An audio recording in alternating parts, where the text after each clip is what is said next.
Okay, this is Sam from TikTok. So there's a car for $7,000. I want to sell my car worth 12. Can you explain that? Um, well, who are you selling your car to? It's if you say it's worth 12, then all right. We only get offers to find out what our car is worth. We don't use algorithm sites because that's worthless. An algorithm site is a site like Kelly's Blue Book. You punch in your year, make, model, and in 3 seconds it tells you your vehicle's worth $12,000. Right now, we have companies that bid against each other. And what you want to do is you want to go on your computer, go to CarMax.com, go to Driveway.com, go to Carvana.com, go to AutoNation.com, go to Kelly's Blue Book Instant Cash Offer.com, and go to Car Gurus. All of them will connect you to somebody or some major buyer who pays cash for cars immediately. Literally, quick inspection, drop your check, and you're on to you literally, it's that simple. We are no longer at the mercy of private owners who are going to come by and look at our car and no one buy it and talk us down. There are extremely competitive buyers in the market that I've been telling people about since 2021 when we were cashing out. I was big on telling you guys during 2021 to 2023, during that whole pandemic run, cash out now, because the values of those vehicles will never see them again. So there are some people who cashed out, but that was also the beginning of showing people that you can sell to what is called institutional car buyers. And that is what stopped people from trading their cars. There are people who have learned from me, and maybe other people have mentioned this, that will never trade a car again because you're not getting the money that it's worth. So you go to those 6 companies, Sam, it should take you no more than 20 minutes. They're going to give you their best cash offers. And then you can sell to them and you can go buy something else. But what I want you to get in the habit of doing, everybody, is separating your transactions. What does that mean? Who you sell your car to is different than who you buy a car from. And you need to maximize each transaction. And you're never going to do that mixing all your transactions together, which is what most people do. They go into a dealer and they say, hey, I want to buy a car from you, and I want to trade my car into you, and I need a loan. 3 transactions. We don't do that. We separate them and we bid each one out using online tools. And that's how we get the prices we get. And that's how we pay less than everyone else. Okay. So the biggest thing, first thing, is go to those 6 websites: CarMax, Driveway, Carvana, KBB, Instant Cash Offer, AutoNation. And all of you who want to find out what your car is really worth, you go to these 6 websites, get your 6 offers, and then you'll find out what your car is really worth. We do not depend on any dealer to tell us what our car is worth at all. Okay? Shoot the next question up, Dolan. And you guys can continue to type your questions. We're bringing them in from all platforms. This is Terrell Taylor. By the way, everything that I'm talking to you guys about is out of my new digital book. It's called Cars from Home, 7 Steps to Saving Time, Money, and Avoiding Dealerships. Some of you may have it. If you have it, shout out to those who have it, and shout out to those who've used it to actually pay less than everyone else. And make sure I want you to be like Tiffany. Send me your deals. Send me your deals. When you get your cars, I want you to actually send me the results. Look, this is, oh no, that's not Tiffany. That's someone else who used the book. Look, used the book, got $175 a month less than her first quotes before she used the book. So send me, but you can get a copy of this book immediately for 75% off. It's normally $97. Go to my TikTok bio. You won't leave the broadcast, and you can have the entire blueprint. If you don't want to try to remember everything I'll be teaching you over the next hour, you can have the blueprint. You won't pay the $75. You'll get the 75% off. And we also have a comment pinned in the comment section for you guys on YouTube and on Facebook, and on Instagram. You go to my bio. So anyway, go get it, because it's only for 30 minutes. After the timer goes off, it's $97. It's still worth every penny. You can Google it. 5-star book. You can see all the people who rated it, all the people who's using it. This isn't a test. to do, but I want you to get it at 75% off. It's better to pay $24 than $97. Okay, Terrell Taylor. So you said, Terrell Taylor on YouTube said, I have $35,000 to $40,000 to buy a truck with. Should I buy a used or a late model new, 2022 to 24? So whenever we're considering a late model used car, this is a model like Terrell said that is 1 to 2 years old. Let me tell you why I don't like shopping for those first. I like to shop for a new price first. Whenever you are buying 1 or 2 year old used vehicles, you have to realize something. How do dealers get used cars? Trade, or they get them off lease, they buy them. When you have not waited 3 years, you're not going to see a lot of used vehicles in that option because most people don't buy a vehicle and then trade it in 2 years. So you're not going to see a lot of 1 and 2 year old used vehicles. I don't like that because when there's not a lot of a vehicle, the people who have that vehicle get to set very high prices that we have nothing to compare it to. And that's a recipe for losing and overpaying. I've had people come to me who are looking like you, and what I say is, I say, okay, shop for a new one first. I'm gonna tell you why. When you shop for a new one first, you get to see what the market value is. So take Sean. I'm showing Sean. Some of you have seen Sean. He got an F-150 Lightning XLT, $73,000 vehicle. Using what we teach and getting bids from home, using the Cars from Home system, he saved $21,000 on a new one. That was his best offer. He got multiple offers because we always get at least 5. So his best offer, he saves $21,000. If he had gone to look for a 1 or 2 year old one of this, he would have never known that the new ones he can save $20,000 off of if he shops right. Now, some vehicles, it might be $7,000 off, $10,000 off, $5,000 off. The point is, until you know what the new market is for a vehicle, you can't shop a 1 or 2 year old one.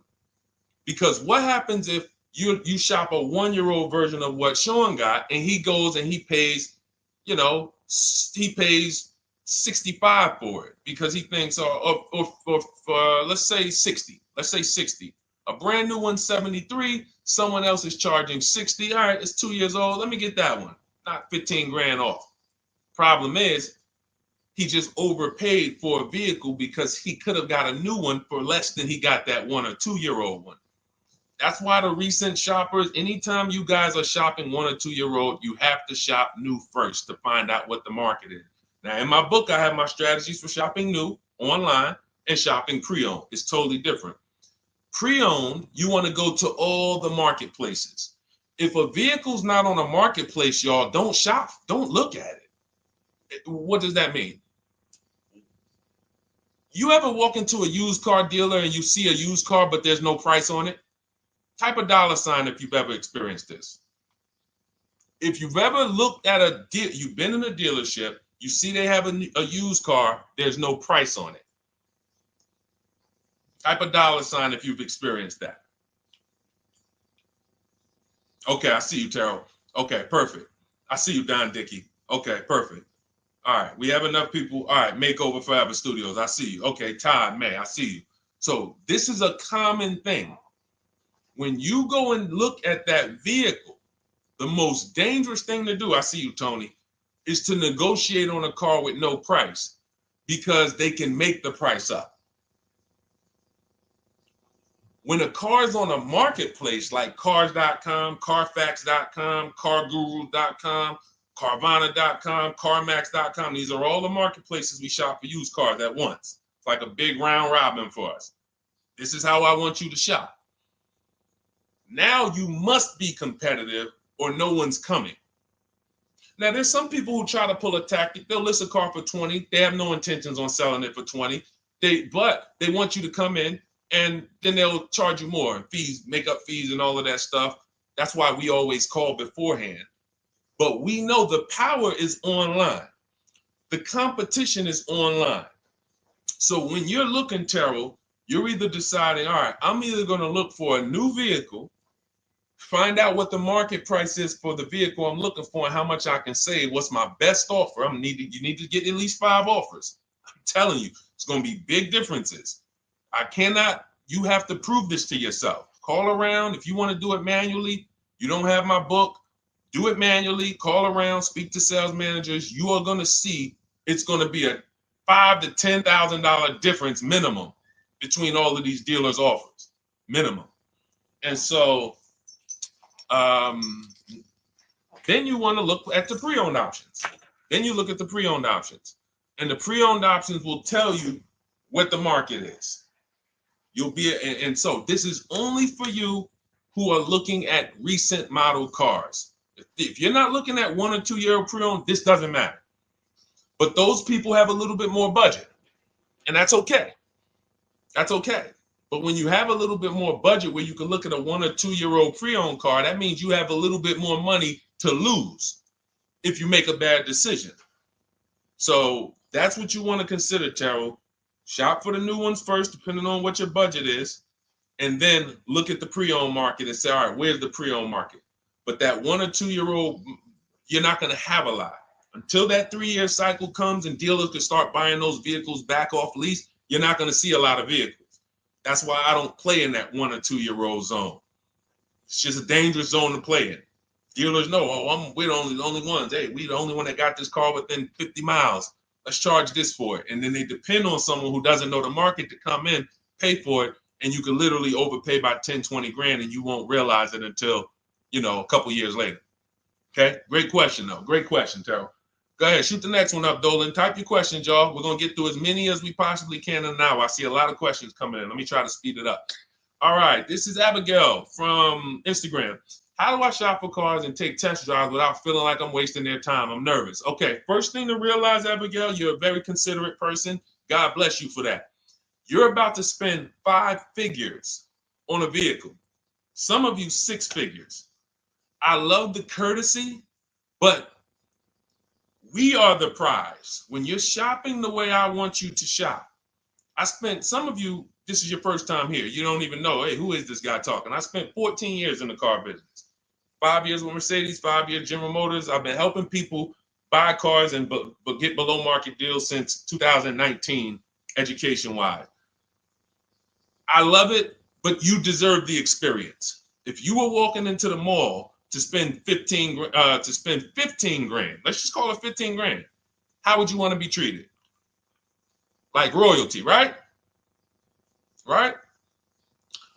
So, but I'm going to answer your question, but I need your mindset. A lot of what we're discussing is going to be the right mindset. You are the prize. That's why I don't want you going to dealers begging for discounts anymore. I want you sitting at home making dealers bid. This is how we do test drives on new cars and leases. New cars and leases. This is how we do test drives. I have it in my book because it's that serious. You're either going to have a great test drive or you're going to have a horrible test drive experience. We call and we ask the dealer, who's the most experienced person there? Who does everybody like? Who's the person that, has been there for a long time, just has a great reputation? Oh, that's John. John is just, he's been here 20 years. Everybody loves him. Okay, can I speak to John? Hey, John, my name's Deshone. I'm interested in the Honda Pilot. I just like to test drive it. I'm in the process of deciding what I want. And, do you have this particular model? You have one there that I could test drive? John, because we asked for the best person, we're typically going to get somebody who is not going to lie, usually. Not a guarantee, but taking these steps, I know these guys. I've been in this dealership. I know most dealerships have one person there who has a good reputation and who cares about that reputation. If you're enjoying this content, hit the like button, y'all. And Keith, y'all killing the likes on TikTok. Shout out to everybody who's hitting the likes on TikTok, to double tapping the screen. Appreciate y'all. And shout out to everybody who hits the like button. When we get there, we meet with John. We test drive. John, thank you so much. Can I have your card? I'll leave you my information. And if this is the vehicle I want, I'll be in touch with you. Perfect. Oh, Deshone, we don't sit down? We don't think, no, we never sit down. I'm telling you that there are things you must unlearn about the shopping process if you're going to win. And what does winning look like? Getting the most money off in the least amount of time. There's no leverage that you have when you sit down and try to negotiate with a car salesman. Every single dealer around you that wants to compete for your business, you can't talk to them while you're sitting in one dealer talking to a car salesman. That's why we don't do it. We get a card. Thank you so much. Listen, if this is the one for me, I'm going to give you a call. Simple. Pressure's off. There's no pressure in our system. You can't pressure us. That's what I want you doing. New cars, leases, that's how you test drive. 20 minutes, you're in and out. And I'm a car salesman at heart because that's what I am by profession. I would never develop a system that would allow you to waste car salesmen's time. I just wouldn't do it. I developed a system that when our people go get cars, look at Ansley. When our people go get cars, Ansley just got his lease, 1% lease, $58,000 Infiniti. Look, started the process Saturday, accept the deal Monday, all by email. $58,000 car, he's paying $554 a month, no down payment.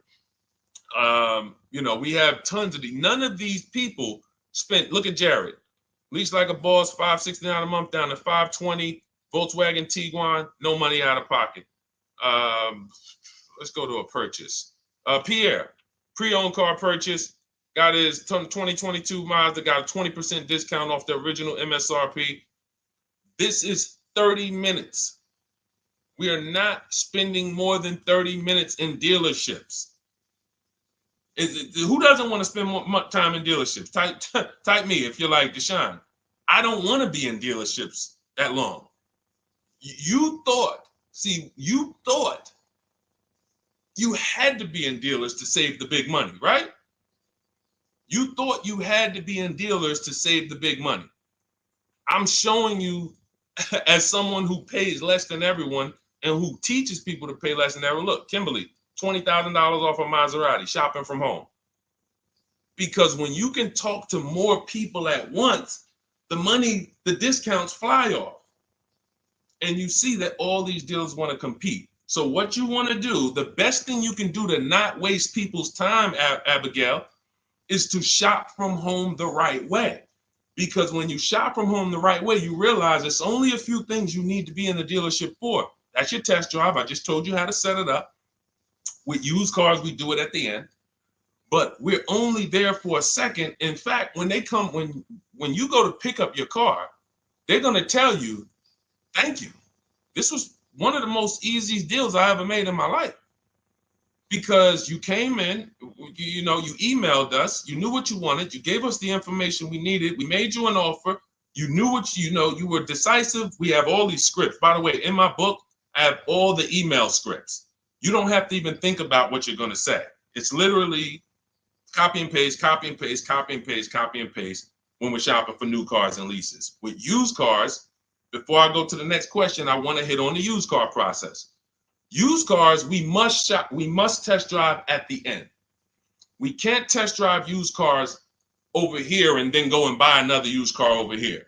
So what we do when we narrow our choices down on all these marketplaces to our top 5 favorite vehicles, we need to verify that there's no bogus fees. When I was shopping for my Infiniti truck, I narrowed it down to 4 vehicles. But I'm going to tell you something that's the most, who's bought a used car in their life? Type the letter U. I need you guys to program what I'm about to say into your brain cells for the rest of your life. Type the letter U if you bought a used car or if you plan on buying a used car one day. Type the letter U. All right, I see you, Michael. Don Dickey, okay. Terrell, I see you. Glizzy, Tony, okay. Lori, I see you. Victoria. Anybody who plans on this, let me tell you how. Okay, let me tell you how. All right. See, when I'm about to reveal big stuff, I got to kind of see how I want to say it. The marketplaces that we go to look at used cars on, They're never going to tell us what a great price is. And I'm going to tell you why. The only thing that matters, let's say we're looking at 4 white Honda Accords. 4, they're all white. These are the cars we want. We've narrowed it down. We're looking at 4. They all got similar miles, and they're asking price is $20,000. The marketplace is going to tell you what they think a good deal is based on algorithms. Based on all the vehicles listed on the market, this is a good deal. This is a bad deal. Here's what matters. How much was the original price of each vehicle? Why is this the only important thing? Because if we're looking at 4 white Honda Accords, but one of them was $35,000 when it was new, one of them was $39,000 when it was new, has a sport package, some special technology. One was $31,000 when it was new. One was $29,000 when it was new. What's the best value? What's the best value? You see how we clearly just went from, wow, all of these vehicles look the same, similar price, similar asking price. But once we found out, wait a minute, this one right here was $38,000 new. This one here has the cameras in it all around and the self-driving package, and it has the same asking price, or it's maybe $1,000 more. This is what I call the true value discount. The true value discount. And let me tell you why the marketplaces will never tell you this. Because if they advertise the true value discount, someone has to be at the bottom. In other words, when you're looking at Honda Accords, if you could go right to the true value, who's giving me the biggest discount off the original MSRP? That means the car at the bottom, they might be giving you no discount off the MSRP. We saw that during the pandemic. It was people selling, who remembers people selling Toyota Camrys, 3-year-old Toyota Camrys for the same price as they were when they were new? There was some deal, everyone wasn't. I know a couple dealers, I know a couple general managers who run dealerships who are ethical. And they said, look, I don't care what the market does. I can't sell a used vehicle for the same price it was when it was new. I'm not doing that. Because when that customer comes back in 3 years to deal with me, I'm going to have to help them again. And if I bury them in their car, then I'm not going to be able to help them. But there were plenty of people who was. The true value discount is all that matters, which means we have to know what the car was new. We have to find the Maroni label. We have to go on the Carfax. We have to go to where the window sticker is and get the original price. And then we'll clearly see, oh, that's the best used car. And no one else shops like that. No one else shops like that. If y'all get that, type dollar signs. If you get that, what I just said, type dollar signs. That is what is important, not what they tell you is a good deal. So going back to me, when I got my Infiniti truck, 4 vehicles, all in a similar price range, all white. They were between $1,800 difference from each other, similar miles. But once I found out that one was 46,000 new, one was 48,000 new, one was 52,000, and the one I ended up getting was 54,000. That separated it. The one that was 54,000 new, they were giving me a 42% discount asking price. These are things that help you cut through the mess, the smoke and mirrors of the car business. In order for you to win and pay less than everyone else, you have to cut through the smoke and mirrors. That's what I'm great at showing you because I was in the business. So these are the things that, again, if you say, Deshone, I need the whole blueprint. I need to give me the step-by-step. I'm leasing, used cars, high mileage, new cars. Give it to me step-by-step. That is my new digital book. It's called Cars from Home, 7 Steps to Saving Time, Money, and Avoiding Dealerships. It'll be in your inbox in literally 5 minutes, and you get yours for 75% off. Support yourself and support your family by getting your copy. Go to my YouTube comments. We have a link right there pinned for you guys. We have a link in the Facebook comments. Get your book for 75% off for the next 30 minutes. You'll see a timer on the page. Now, if you're on TikTok, click that picture of me and go to that link in my TikTok bio and click the one that says 75% off to activate the 75% off link. Get your book so that you never have to wonder about this. Now, we're going to continue, but I just know as we answer more questions, some of you are going to forget that. What we just went over in the last 10 minutes, this next question, you're going to forget all of that. All right? Now, Dennis Gamister from Instagram, on a lease agreement, does the deal use the MSRP or the discounted price? So when we're shopping for leases, this is what we do. We get all our offers this is how we construct our offers. If you've ever looked on these commercials and you saw, well, Deshone, when I look at leases, though, it seems like, one, they limit me on miles. And then I also see that they want a bunch of money up front. You are correct. But they only limit you on miles according to the miles you told them you were going to drive. They don't pick the miles for you. We select the miles. And what ends up happening is people will, because they typically don't know how to shop, they're negotiating. They'll say, all right, well, my payment's $400. That's my budget. I drive more than 10,000 miles a year, but I guess I'll just take the 10. Instead of paying $20 more to get 12, they'll take the 10, and then they'll say something like, if I go over, I'll just buy it. Horrible idea. Absolutely catastrophic idea. Or if I go over, they blame the lease. They literally will get the penalty, get the bill for the 6,000 extra miles that they used, and they're charging them 25 cents a mile now, and say, man, this is why I don't want to lease, because they limit me on my miles. No, they didn't. To save $20 a month, you pick the lower miles. You can customize leases up to 15,000 miles if you want, 18,000 miles. Look at Jen. Jen just got her lease on her Honda. Hold on, where's Jen's lease? She got an 18,000 mile a year lease. Now, the way we shop is 12,000 miles per year, only first month's payment due at signing, and we shop it taxes and fees in the payment.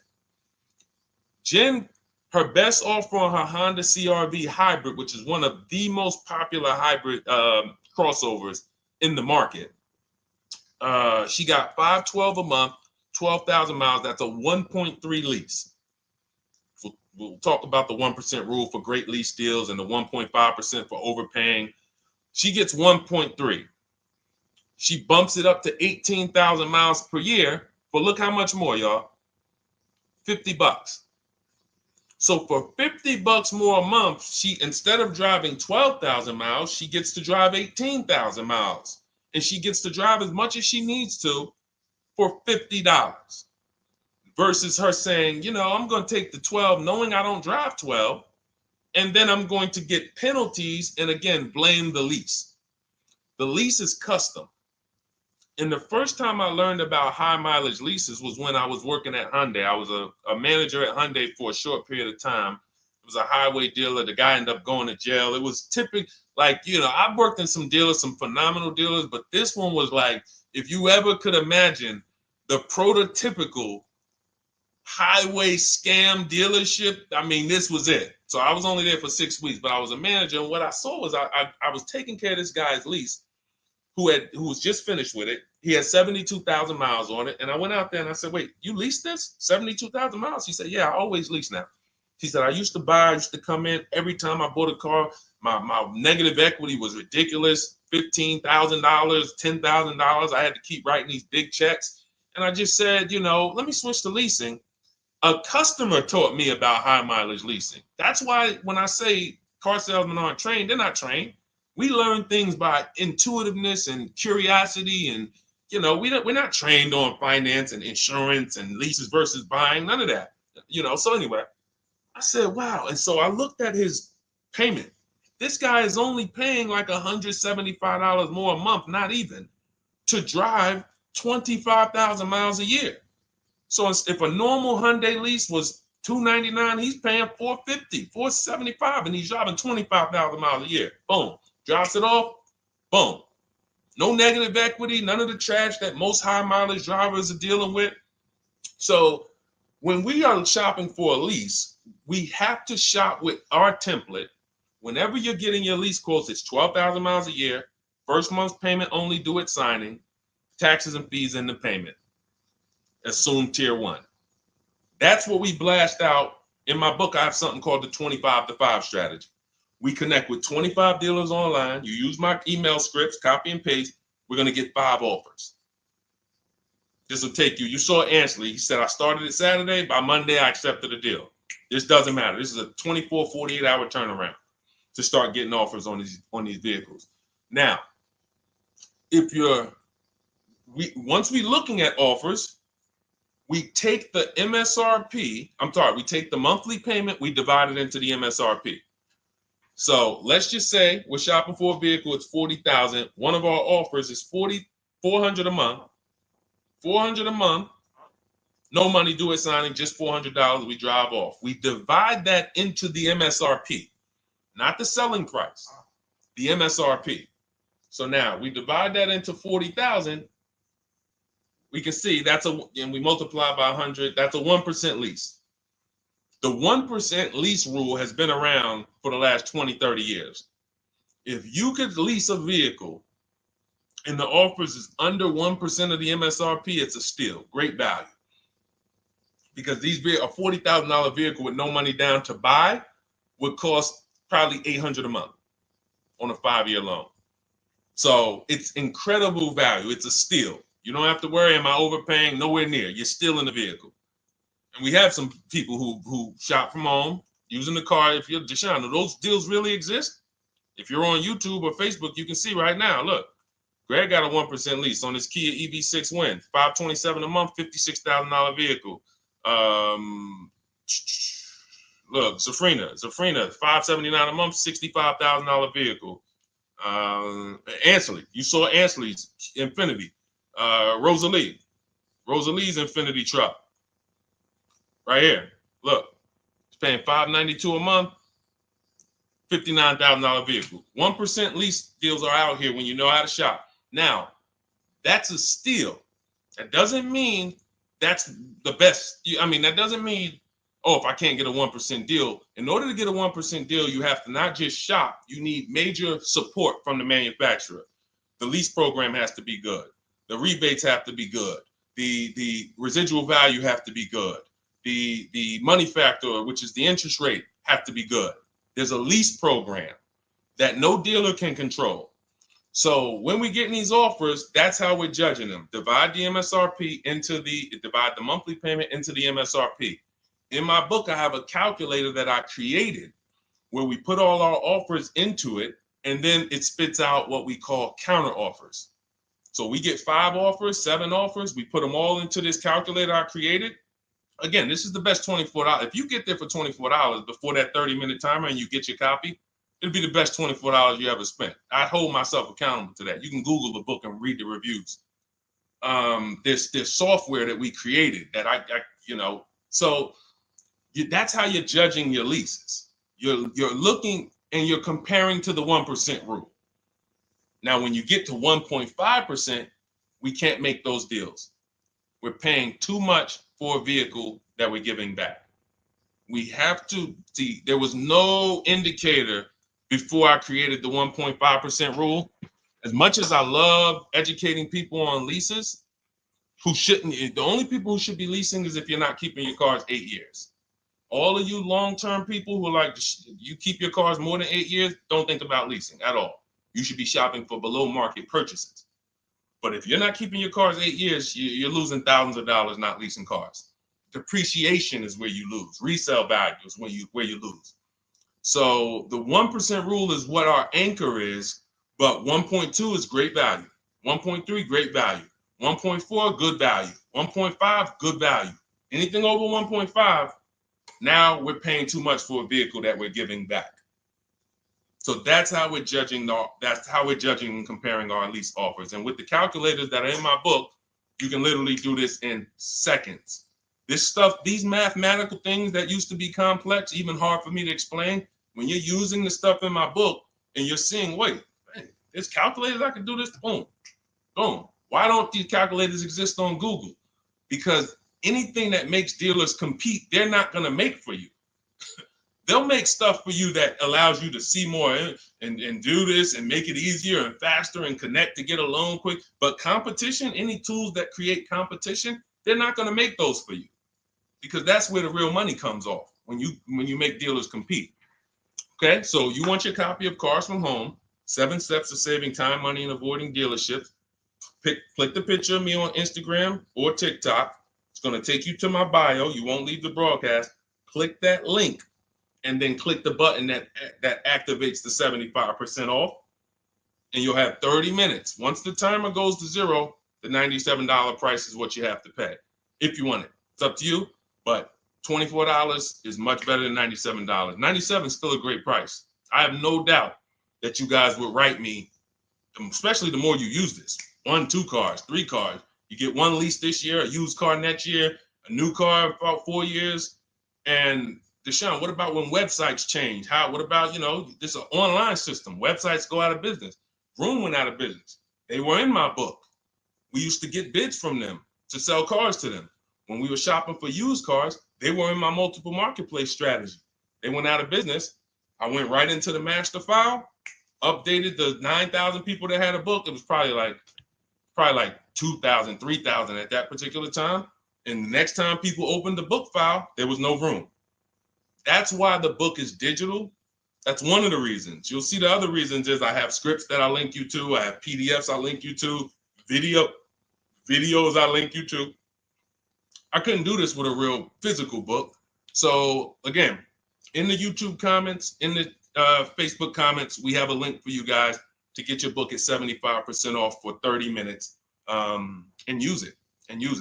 All right, Dolan, shoot the next one then, brother. Let's go. How old of a used car should a person buy? That's based on budget. I like to start with, when we open those marketplaces, Tony, you want to start with the most recent cars. The first thing you're doing when you open up the marketplaces, y'all, first of all, we're creating accounts. Out of all those marketplaces I named, 6 or 7 of them, we use 8. We use eBay Motors, we use Carfax.com, we use Cars.com, Autotrader.com, CarGurus.com, Carvana, CarMax, Driveway, and that's 8. 7 of those, or 6, allow us to create an account. Why is it important to create an account? So that every single new car that matches our criteria, as soon as it's listed, we get a notification. The people who have that notification on, most of them don't know how to assess the market like I'm showing you. So even if they get a notification that the car was just posted, they're not going to have the information to take advantage of it. They're going to hesitate. What we do is, the first thing we do after we create our account is we're now assessing the market. Where's the low prices? Where's the high prices? And I'll usually go 3 years back, sometimes 4 years back, and let's assess the market. Now, I have another calculator in the, matter of fact, let me show this to you guys. I have another calculator. It's called the Perfect Budget Calculator. The Perfect Budget Calculator. What this does, you guys can't see this on YouTube, but you can see it on you can't see this on TikTok. But if you go over to YouTube, Facebook, or Instagram, you'll be able to see what I'm sharing right now. Now, what often happens is, let me share this. Hang on. Boom. Okay. So now what often happens is, a lot of you will say, I could put down $2,000, but, if I don't have to, then I won't. Or, if you get a car and you pay $15,000, if you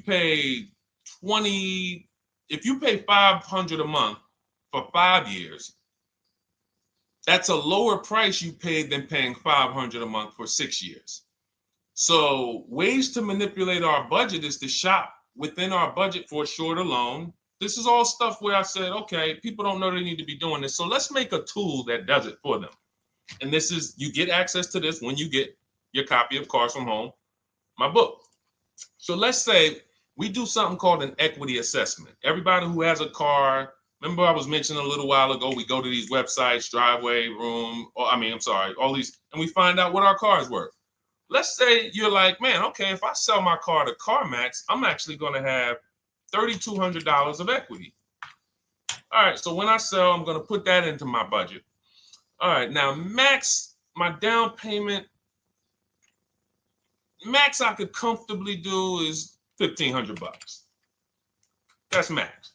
Now, we use the average interest rate, and in my book, I give you a link to see what the average interest rate is at the particular time you're going to be shopping. Let's just say it's 6.9. Now, we enter a comfortable monthly payment. Let's say you're like, all right, I don't want to go any more than $425 a month for 6 years. That's my max. You enter your state so we can pull the taxes and we can pull the fees. New Jersey, calculate budget goals. Now it's going to ask you a comfortable monthly payment on a 5-year loan. You might say, all right, same thing. I still don't want to go over 425 no matter what. Perfect. What this does is create multiple goals. And it creates multiple goals. It creates a starting point. Now, if you find a car at this price, $18,776 or less, you can do a 5-year loan, use none of your equity, so this will go in your bank, and use none of your down payment. Now, next goal may be, okay, $22,000 or less. 6-year loan, no equity, no down payment. So the first two goals are no money down goals. If I find a car anywhere in these price ranges, I can do these deals, no money down. Now, this is one where I use my equity, but no down payment. Goal number 4, I use my equity for a 6-year loan, no down payment. Now, goal number 5. Now you can see the price of the car is getting higher. Use equity, use my use equity and down payment, but it's 5-year loan. And then here is your max budget. Your max budget, which is fine. There's nothing wrong with if you find a vehicle that, once you use this and you find the best price vehicle, as long as you are under this number, you are fine. The problem is when you go over that number. The problem is when you go over budget. All of these goals are your budget. So when I got my Infiniti truck, I got my goal out. It was my fourth goal. Now, this is how you make sure when you go out to shop, and look at the top. What does it say? You select your state determines the sales tax, will factor it in, give you precise figures. Now, you'll notice, what about the fees, Deshone? Don't all these cars charge fees? We've already factored in the taxes, and we've added $1,000 for fees. What is $1,000? The documentation fee and the motor vehicle fees. It's all in there. So you can go out and know that's my max budget. I cannot buy a vehicle, make a deal on a vehicle where my purchase price is more than $26,729. That's the perfect budget calculator. So there are certain things that I had to create. No one does them. Everything that I was referring you guys to, all the websites, I was doing this, and there was some things where I couldn't refer you to anything because it doesn't exist. We had to build it. So this is how we make sure we are shopping, whether it be for new cars, used cars, below our budget. And that's not how you make, but here's the thing. I need you, before we go to the next question, I need you to understand something. That doesn't make sure you pay below market price. You have to combine this with getting bids, because you can be within your budget and pay over market value. There's 3 types of prices you can pay for a car, whether it's a new car, used car, or lease. Did you pay market value? That's what everyone's paying. Average. Did you pay over market value? Our only deals we make are below market value.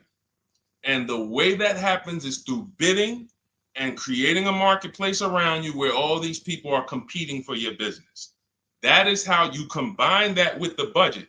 This will keep you below your budget, but it does not guarantee. If I gave this to you, all of you would be like, this is great. I'm never going to go over my budget again. But it does not, until you combine that with getting bids for whatever you're looking for, you still run the risk of overpaying, even if you're under budget. Okay? Clear? Type $ if you're all clear before we move to the next question. And there's no way for us to do this manually. If there was a way that you could do this manually, trust me, I would have told y'all to saw me make a video about it all day on my social media. There was just no way. We had to build software. And you know, in my book, you guys will have access to at least 5 calculators for counter offers for new cars, true value discounts when you put the new price you put the original new price of the used car deal, whatever used car you're buying, you put the new car price in, and then you put in the asking price, and it tells you the true value discount, perfect budget calculator. We have at least 5 softwares that I've custom built, and you know, to make sure you guys get great value. So again, you know, I didn't want to be the person who said, you know, you guys know, there's plenty of people who be like, man, the value I'm giving you guys, I'm gonna charge $2.99 for the book, whatever. The people who pay, they'll save the money. And the people who pay, there'll be some people, because some people are gonna pay, they just see value. Poor people look at cost. Wealthy people look at value.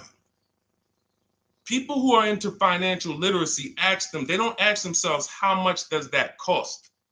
They ask themselves, what's the value I'm getting from that? And I could have said, well, you know what? I'm going to help you pay less than everyone on new cars, used cars, leases. We'll do $200, $300 for the book. And I only want to sell it to 1% or 5% of the pie. But at the end of the day, my mission is to help as many people want to be helped. And so that's why I said, okay, $97. But even our welcome offer, you got a chance to get it for $24 if you get there before the 30 minutes is up. Okay? YouTube link, get your copy. And make sure you save the support email, guys. You see it scrolling across the screen. If, for instance, you don't get your book in 5-10 minutes, it's usually because you typed your email wrong. Reach out to my support team. They'll get you the book immediately. And soon as you pay, go to TikTok. Look, y'all see the links. Go to my bio on YouTube and Instagram. Get your copy. And as soon as you pay your $24, there's going to be a page that says screenshot this page. Right on that page, you can access your book. I want you to have the book immediately, but I also, in case you know, some of you type wrong, big thing, you know, we fat finger stuff. I want you to have the support email so that you can reach out to my team so we can make sure that book is in your inbox so you can use it and start saving money and building confidence. Okay, Dolan, next question, man. Let's keep it rolling. Okay, there's something about Mary on Instagram. I bought a car as is, and in less than a month, motor lock, can I sue for selling me a lemon? I'm not a lemon law attorney, but that is not what a lemon law case is based off of, in my understanding. Lemon law case is based on you buying a vehicle and the same thing continuing to go wrong at least 3 times. You know, that's a general overview of, you know, what the lemon law process is. And if y'all are enjoying the broadcast on TikTok, can y'all just double tap the screen and keep running those likes up? Every time y'all do that, y'all help TikTok bring more people here, and I appreciate it. If you're going to spend some time with us and, you know, every time just you hear something you like and you're like, man, we got to share this. Oh, and shout out to Madhu for sharing.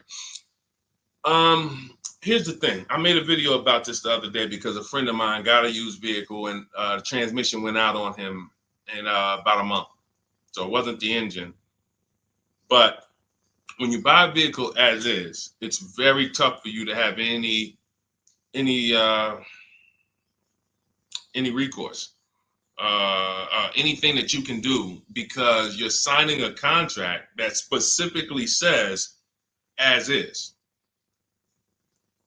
It's very tough. What I would do if I was you, because the damage is done. I just find out what it would cost me to put a used engine in the vehicle, rebuilt in a used engine. You know, salvage yard. You need to, and especially if you're buying cars that you're paying cash and you're buying as is cars. These are probably cars that are under 10 grand, 12 grand. You need a mechanic. See, because that's a strategy. There is a great strategy called buying inexpensive cars and having a local mechanic so you could do what's right. Oftentimes you could drive those cars for a year or two and sometimes sell them for what you got for them because you've outlived the depreciation. Those cars are not depreciating as much unless you overpay for them. If you overpay for it, then it's going to drop because you overpaid for it.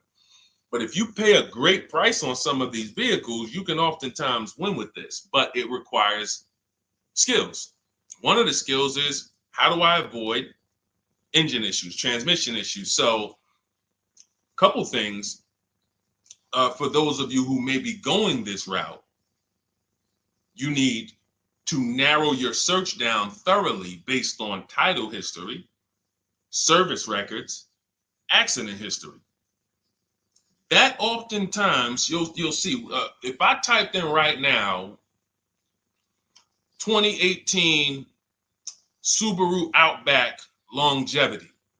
That's one of the things we do. It's in the 4th step of my book. Before we get prices on anything, we do a quick 5-minute search to make sure these aren't bad cars. There are bad cars out there, but there's data that shows us.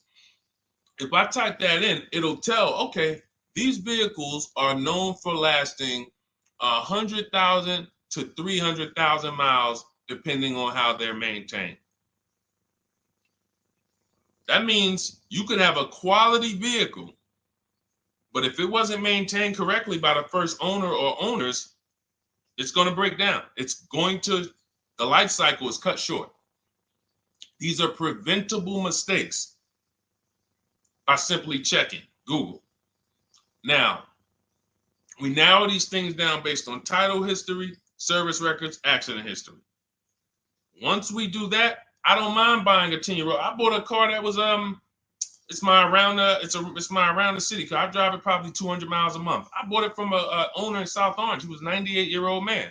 He's had it for 10 years and he knew everything about it. He leased it for 3 years, then he bought it. So he's really had the car for its entire life cycle.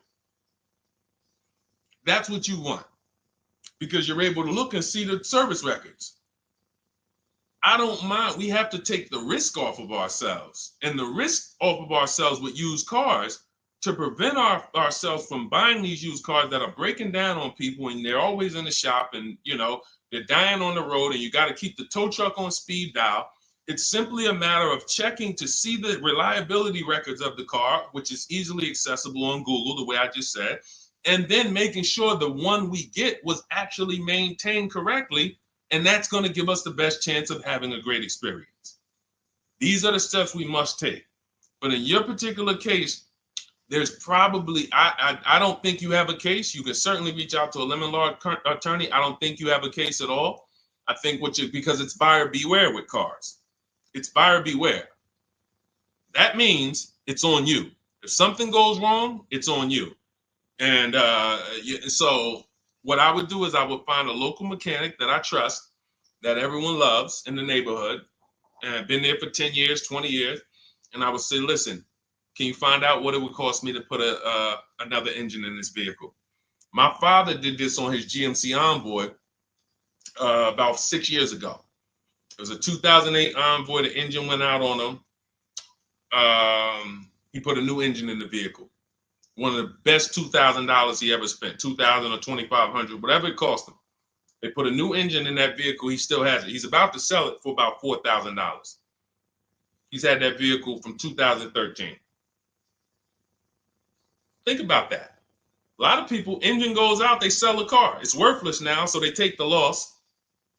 Meanwhile, man, let me come up with $2,500 and I still got no car payment for the next 6 years. We don't need to be so quick to go replace our cars. If we follow these strategies, we can actually, I love to see more people doing that. Just go fix the car. But don't go to the dealership to fix it when they tell you, hey, the engine's gonna cost $10,000. And what does the dealership say, y'all? When you have these major issues and the dealership tells you the transmission is $7,000 and a new engine is $10,000, what's their suggestion? What's their suggestion when they tell you that? Because they already know you're gonna be like, yo, what the heck? I can't pay all of that. What's their suggestion?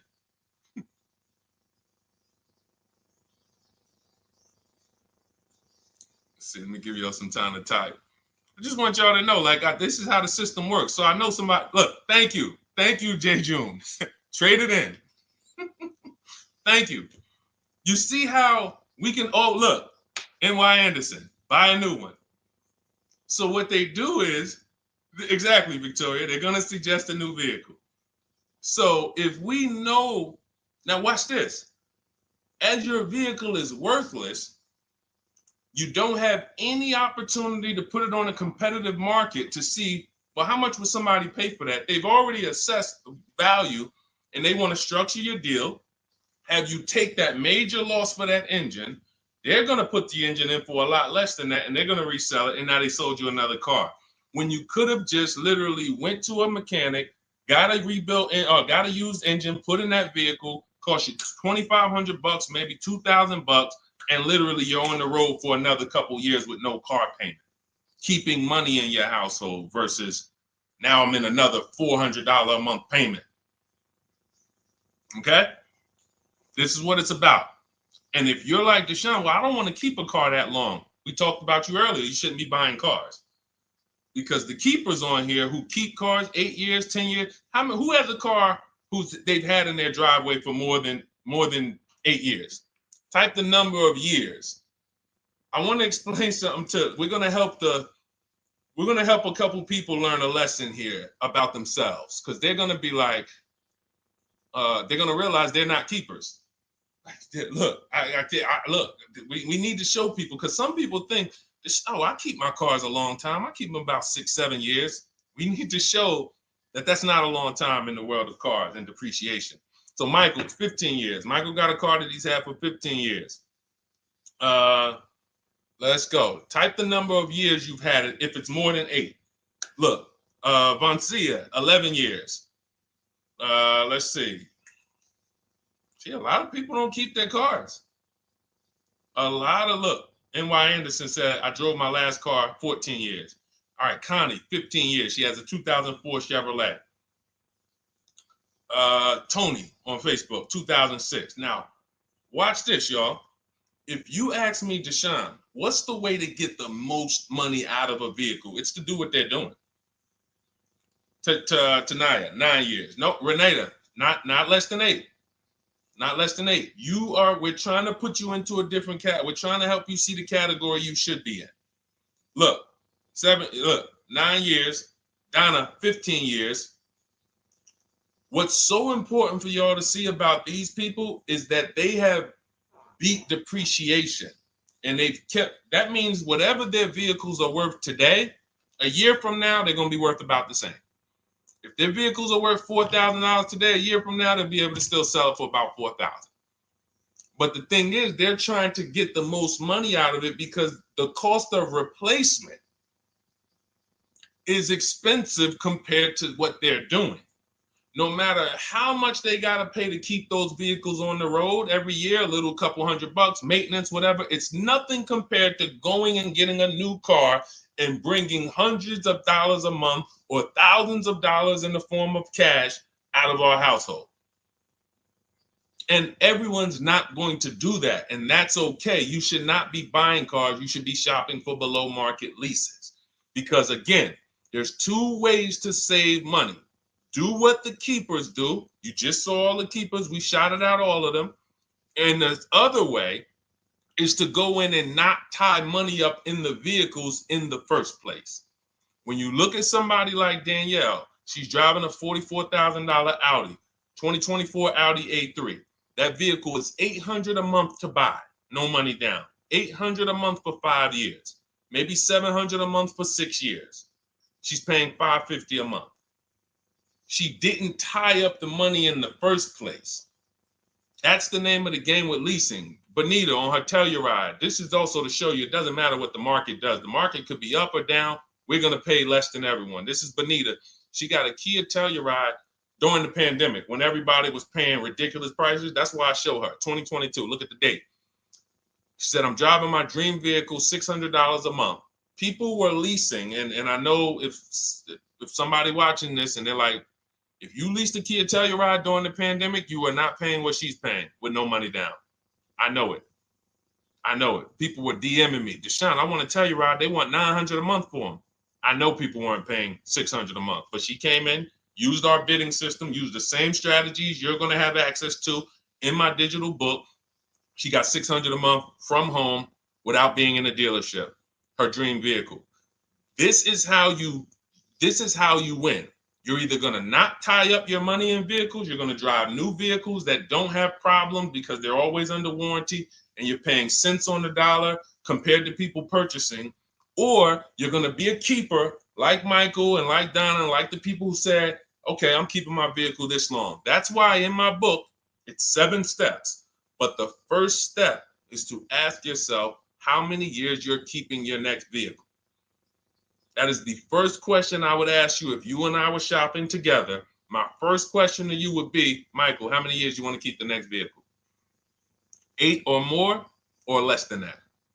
If you said to me, Deshone, I'm going to keep it at least 8. All right, let's go for the purchase. New or used, depending on budget, but we're purchasing. We need to find a below market purchase. If you said, Deshone, I'm 6 years max. I can't see myself keeping a car more than 6 years. All right, we're going to shop for a below market lease. Because the money you're going to spend in a below market lease, when you get these below market lease deals, not commercial leases, not what you see on advertisements. Those are ridiculous prices. We don't pay those prices. None of these people that you see, Greg, Charles on his Palisade, none of these are advertisements. They're thousands less. But when you're putting money in the cars and you're driving brand new cars, this is how it was for me when I was 22. This started for me at 22. I was working for Pontiac and I leased a brand new Pontiac G6. It was $256 a month. $256 a month. It was like a $21,000 vehicle. Same time, I had a friend of mine. She got a I don't want to say it because she might be watching this, and this is no shot at her. I didn't understand enough to teach her back then because I was new in the business. She went and she bought, let's call it a Honda Civic. Now my car was bigger because the G6 was a mid-size vehicle. The Honda Civic is a compact vehicle, but she bought it. $20,000 vehicle, 22, whatever it was at the time, paying almost $500 a month. Like that's a $500 payment. That's what it is. So my young household, I got a newborn daughter. I got a new car I'm paying $256 a month for. Same time, it's got families around me. They're in their 20s, but they're paying $500 a month. This is what showed me, wait, something's going on. And I never stopped. I bought a used car at that time, but since I've had 4 Infiniti leases, I've had a Jeep Grand Cherokee lease, and people always think, gee, you must be paying ridiculous money. I see you get new cars every 3 years, but they don't. I'm driving $40,000 cars, $45,000 vehicles. I never paid over $400 a month. Not one of my lease payments was ever. I remember I got this Jeep Grand Cherokee, and it was a $35,000 Jeep Grand Cherokee Laredo, 2018. When I got my offers, the best offer was $330 a month. 12,000 miles per year. And that's what I was driving. If I was driving 15, I would have bumped it up to 15,000 miles per year. I got $330 a month. I went in there and I gave them $330 for that Jeep Grand Cherokee and I drove off. $35,000 vehicle. This is what I'm telling you guys. This is what is called deal structure. If your deal is not on the right foundation, if you buy, but you should have leased, you're overpaying by thousands and thousands of dollars. And you're going to have subpar vehicles with that run out of warranty, and you're going to have the same payment. You're going to have higher payments. I need you out of these two categories. I need you in one of these two categories. I'm either going to keep my vehicle long enough to beat depreciation, 8 years or more, or I'm shopping for a below market lease. I'm not going to be stuck in the middle no more, buying vehicles and then selling them while they still have a loan on them, negative equity and all of this stuff. This is paramount. Okay, the buying versus leasing thing. I need most of you to put this to bed today. And I think I'm one of the only people that goes into buying versus leasing by the numbers. It's not opinion based. It's not, oh, I think you should lease if you're, depending on the car here, it doesn't matter the car. Doesn't matter the car. You can see Teddy's, let's show Teddy's luxury. Teddy got a BMW. Doesn't matter. He wasn't going to keep it 10 years. Look, goes on a BMW 2024 i4 M50. It's a $73,000 vehicle, $856 a month. $856 a month. Look, he said the dealer's initial offer came in at $937 using the counter offer calculator. Using the counter offer calculator, he counted at $829, $856. If you just jumped on the broadcast, I showed you some of the calculators that I created that are in this book. In my book, there's a reason it's 5-star rated. There's a reason people that you can go read what your peers say about that book. Get your copy for 75% off. It's in my TikTok bio. Click that picture of me. Click the link. Same thing on Instagram. Go to my bio. Click the link, and you'll see a button that activates the 75% off book. And if you're on YouTube or Facebook, it's in the comments section. 30 minutes only. Get your book so you can have access to all of this. Unless you just have an incredible memory and you can remember everything we talked about over the stream, but none of you can. I know none of you can. That's why, I couldn't even do it. It's just too much. We're talking about used car strategies, new car strategies, lease strategies. You guys, you're not gonna remember all of that. But anyway, let's go. All right, I think we got time for a few more. Go ahead, Dolan, keep it rolling. Make sure you guys screenshot the support page. As soon as you pay for your book, the book is on the thank you page. Remember that. I don't want you, I send you the book 2 ways. As soon as you pay, it says access your link below, open it. You can click it and save it right to your phone or computer right then and there. If you do not save it right then and there, make sure you screenshot the support page or use the support email that's scrolling through the screen. This is not for questions. Do not send me general car questions here. I don't answer questions by email. That is strictly for those of you who have your book and you're like, or you paid for the book and you're like, okay, where is it? It's usually because the email was wrong. That's okay. Hit that support email so that my team could send you the link out so that you can have your book today and start digging into it and using it. Even if you're not shopping right now, you can still map a plan out. Go ahead, Dolan, shoot the next question up.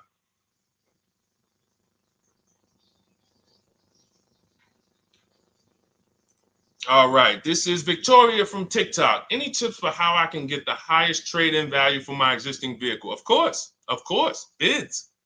Bids. First of all, you just said a curse word. You may not know, but we don't use that T word here because you're never going to get anything. You're not going to get a max value for anything trading. We are fortunate that we have the opportunity to get bids from cash buyers in the market.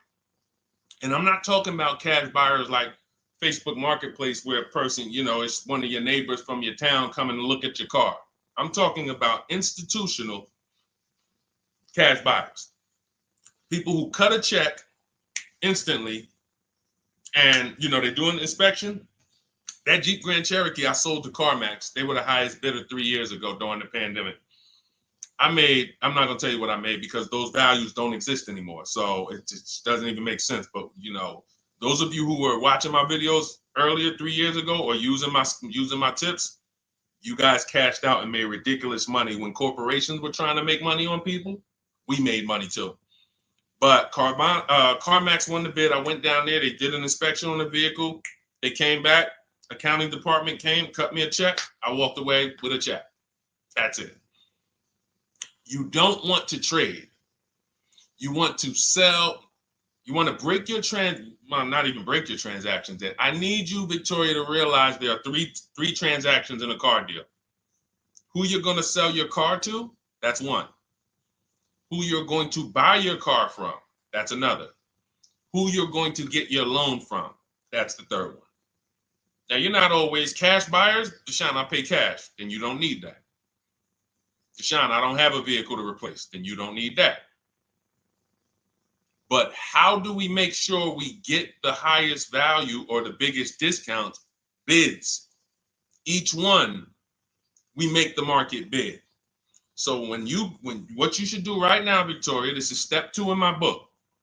After we decide whether we're going to buy or lease our next vehicle, that's step 1. Then we move to what is called the equity assessment. We need to find out, do we have equity or negative equity? Equity assessment. We call our bank. If we have a loan, we find out what our payoff is. Then we're going to go to carmax.com. I'm going to give you the 6 companies. This is the equity assessment process. We do this for leases too. I don't know if we have time to go into that, but I'm sure there's people on here who didn't know you could sell a lease. Type a question mark if you didn't know. Deshone, what do you mean selling leases? I never heard of that before. Type a question mark if you didn't know you could sell leases. We have an equity assessment process for that too.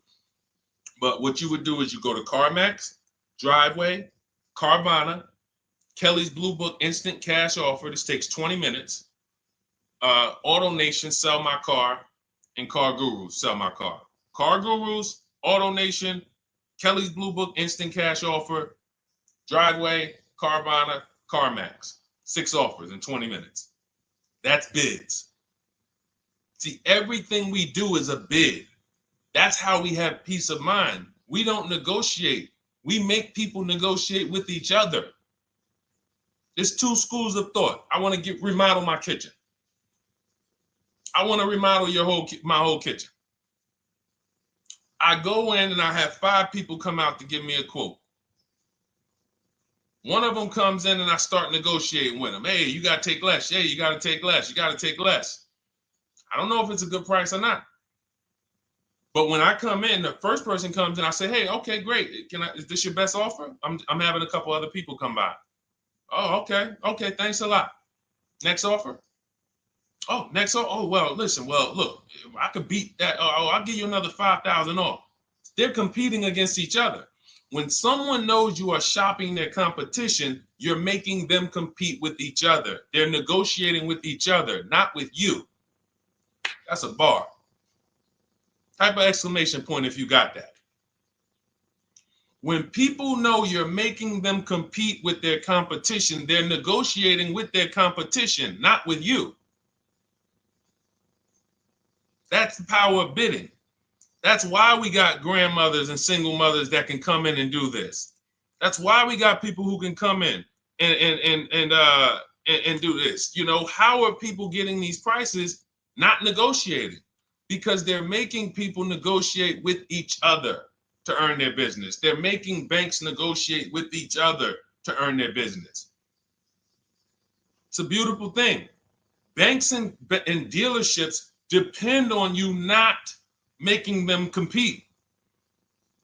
They want to negotiate with you and try to make you imagine and make you think, well, that's the bottom. That's the bottom.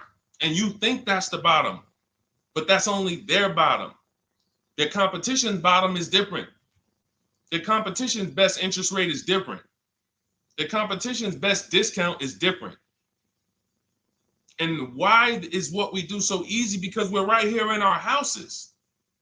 That's why our entire system, our company, my book, our mindset is called Cars from Home. Cars from Home. It encompasses everything we do. Cars from Home. So that's what you do, Victoria. First thing you do is you go to those 6 websites, get your 6 cash offers, and that's going to be higher than any dealer you would ever consider trading the car to. Guaranteed. And this also allows us to eliminate the fake emails we get. All of this stuff is computer generated. I know you guys get these emails. Hey, Deuce, great news. We need your 2016 Kia Optima. We have a customer looking for it. We'll pay you $2,000 over MSRP. Who's gotten those emails? We'll pay you $2,000 over Kelly's Blue Book. Who's gotten those emails? Deuce, the list is CarMax, Carvana, KBB Instant Cash Offer, Driveway, Auto Nation, and Car Gurus. Car Gurus. That's step 2 in my book, the equity assessment process. This is stuff we do before we start shopping. Decide whether we buy or lease is step 1. That's going to put our deal on the right foundation. Step 2 is the equity assessment. Everything we do is a path. It's a clear, easy path. Okay, so yeah, I forgot the question that I just asked, but let's go. I could already tell. See, I could tell when I'm winding down because y'all could tell stuff will start blurring to me. That's why I'm like, see, and if that happens to me, I know it happens to you. Like that's why I'm like, listen, grab your copy of Cars from Home. It's a digital book. You'll have it in your inbox in minutes. It has it's continued updates. I probably updated that book 5 times since we originally launched it. Added calculators to it. Those weren't in it originally. I've added the calculators. I'm committed to making stuff better without being like imagine this. Oh, well, you bought volume 1 of Cars from Home, but I just put a new tool in, guys. Now you're going to get volume 2. And now every time a website changes, you got to get volume 2 and volume 3. And 5 years from now, you're getting volume 9 each time. It's like, no, literally one-time cost. And I can't tell you if that'll be around forever. I can't tell you that. I can't tell you 3 years from now, I'm going to be giving free updates of the book. I don't know. But I know today, that's what it is. Everyone who gets their book, you get free updates as I update the book. Because there's value in that. There's value. I could send an email out to people every 3 years and ask them, hey, did you enjoy the book? They're going to say, hey, yeah. Well, here's the thing. My new version is this. There's value in that. It could just be $24. They're already a believer. Someone who used the book's already a believer. So they'd be like, yo, the new version, oh, I'm about to shop again. $24. I'll pay it again. It's the best money I ever spent. But for now, I'm not doing that. Those of you who have the book, you will get free updates, and we'll keep you on the list to make sure you always get free updates of the book. So your link for 75% off is in the YouTube comments. It's only good for 30 minutes. It's in the Facebook comments, and it's in my Instagram and TikTok bios. Click those links in my bio. Click the button that says 75% off my new book. Get there before the $97, before it goes back up to $97. And make sure you save the support email, guys. Screenshot the support email. It's scrolling across the bottom of the screen. If that book is not in your inbox in 5 minutes, I want you to email my support team. Make sure you check your spam. And I also want you to, as soon as you purchase, you'll see, I say, hey, access your book below. So there's a link where you can click, open it up, get your book immediately if you want to download it, but I also email you a copy. But make sure you save the support email just in case. And again, that email is not for questions. Okay, it's not for car shopping questions, nothing like that. That's only to make sure you get your book. Okay, so great. Listen, great job. We've been on here about 1 hour and 20 minutes. Great questions. You guys know I like to go into detail in these questions. I would love to be able to get through 100 questions in 1.5 hours, but that's just not the way it works. We're not talking about buying, $100 items here. If we were talking about house buying, we'd have to go into detail. These are major items. This is the most expensive item y'all are going to buy behind your house. Think about that. And think about how many people are there to protect you when you buy a house. Think about how many people have licenses. See how that question got asked earlier? Can they sue if it was a house and they did you wrong? Sure. You can go before the real estate commission. People can lose their license. People can lose their ability to practice real estate. If they did something unethical, you can bring them before a court and a judge, and you can have recourse. You can get, justice. Cars, you got nobody. No one's licensed. The person who's helping you buy your car that you're sitting there negotiating with, which I want you to stop, they might have just got that job. And they didn't get that job because they're a finance expert and they're someone who understands how to help you, because they're not going to ever make you compete against. They're never going to put you in a position where you can make them compete. They'll say, hey, let's negotiate.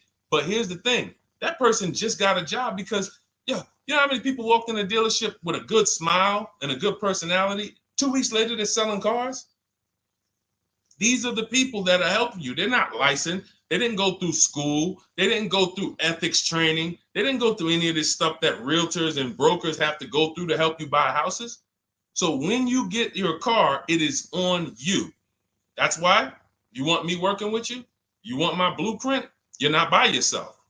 You're watching my videos. Once you get my book, you can stop watching my social media videos. I don't want you watching my social media videos if you have my book. It's just going to confuse you, because what my social media videos do is warn you what not to do. That's what my social media videos do. Don't do this. The worst thing you could do is this. The worst thing you could do is this. Don't do this. My book is teaching you what to do. It's telling you what to do. It's not an education book. It's a do this first. Step 1, do this, do this, do this. Step 7, hey, congratulations. We're taking delivery. We're not focused on that. So once you get my book, you don't have to watch my social media videos ever again.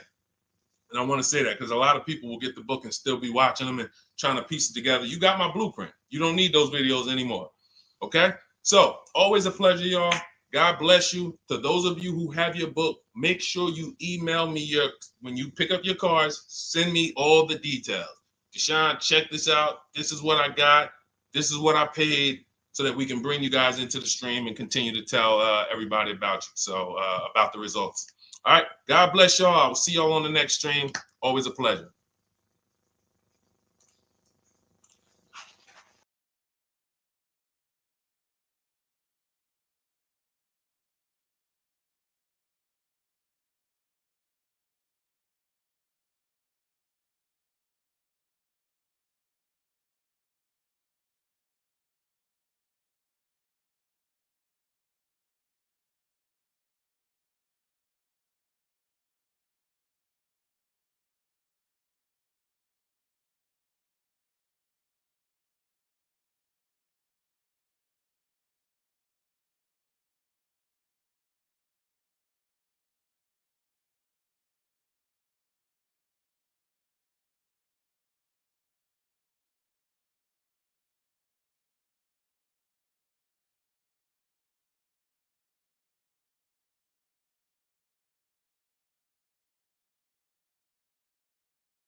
All right, hang on.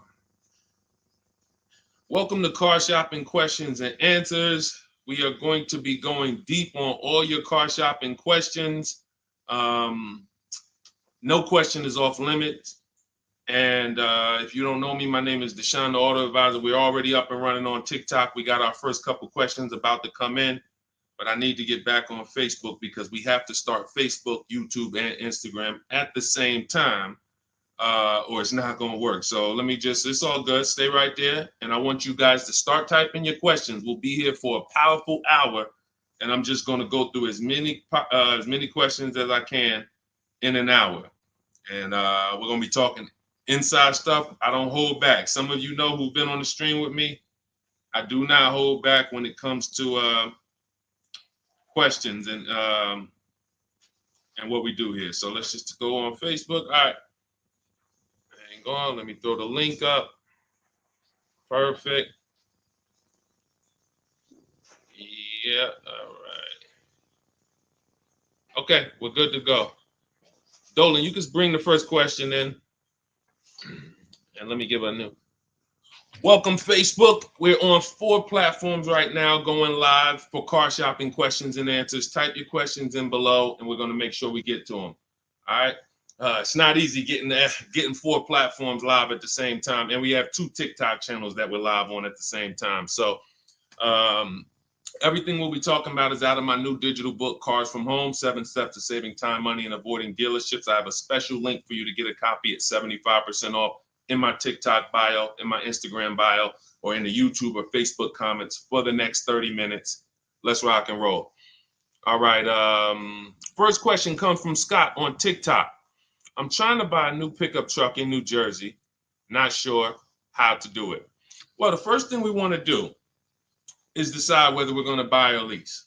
If you're keeping this truck longer than 8 years, then you should be buying. Once you decide whether you're going to buy or lease, and that's how you're going to avoid depreciation. Like you could save a ton of money on this truck, but if you trade that truck in 3 years, 4 years, you're going to lose a lot and you're going to just be buried because you're losing too much over the first 5 to 7 years of the truck's life cycle. So if you're like Deshone, I'm keeping it more than 8 years, no need for me to think about leasing, all good. Now we're going to move to what we call the equity assessment. Do you have any vehicle that you own right now that you need to replace? Because there's a word that we don't use here. Some of you know who've been on the stream with us for a while. What's the word we do not use? Starts with a T. There's a word here. See, so, and I'm moving you through this process. So Scott, I want you to see this is a process. It's not we don't wing it here. So there's a word we don't use. You already decide whether you're going to buy or lease. Let's see. Does anybody know? We might have a lot of new people on here today. Thank you, Brenda. Trade in. Brenda got it. We don't trade in vehicles. Because again, when we start talking about getting all the money on our car deals, we got to realize something. We got to get all the money from each transaction. That means the car we have right now, if we don't get the most money for that, we lost money. The loan we may be getting, if we don't get the lowest interest rate, we lost money. And the car we're buying, if we don't get the best price, we lost money. So what we do is the equity assessment. Let me know if you have a vehicle you're going to be replacing. We would make sure we go online, we go to bidders, and we find out the highest bid we can get on our vehicles. Takes us 20 minutes. 6 major websites: CarMax, Driveway, Carvana, Kelly's Blue Book, Instant Cash Offer, Car Gurus, and AutoNation. These are people who are fighting tooth and nail every day to buy cars. So we get bids from them. Now, let's move in. Let's say you don't have a car to replace. Now what do? Well, let's look at how we're going to pay for this truck. Are we going to, let me turn on airplane mode to make sure I don't get any interruptions. All right, how are we going to pay for this truck? Are we going to buy it cash, or are we getting a loan? So if we're getting a loan, then we need to see, are there any special interest rates on this truck we're looking at? If there's 0%, if there's 1.99%, that eliminates us from needing to shop for a loan. That's called a subvented interest rate. No one's beating it. So when you guys see like Honda, if a vehicle you're shopping for has a 2.99% interest rate, 1.99, that eliminates us shopping. But there's one parameter we must look at in the fine print. What's the term? Is it for 3 years? Is it for 5 years? If they give us 0% for 3 years, a lot of people can't afford that payment. Interest is great. There's no interest. It's free money. But you got to be able to afford the payment based on the term. Then we move into looking at, is this a quality truck? It's a very important step. Let me tell you what happened. People used to buy Range Rover. When I worked at Mercedes, we had a Range Rover dealer right next door. People come in and get a great deal on a Range Rover, come in, feel like, okay, I won. That truck's in the shop every 90 days. Every 3 months. Lights going off, it's on a flatbed. We had people going in that dealership, literally. Maserati had a couple models, same thing. But there are domestic models too. There are import models. There are Japanese models too that have issues. So what we do is we do a quick search, takes us 5 minutes. Nothing that I'm talking about takes more than a couple minutes. In fact, our entire process to buy cars that I teach, my 7-step system, is 90 minutes to 2 hours. You can get the best, you can get below market deals on any vehicle in no more than 2 hours. So, but we can't get a below market deal and then find out we bought a bad vehicle. That means we lost. So whatever truck you're looking at, you would type that truck into Google and you would type, for example, 2024 Chevy Silverado, and you would type in initial quality. Initial quality, guys, is going to tell us what the data says about the vehicle in its first 90 days.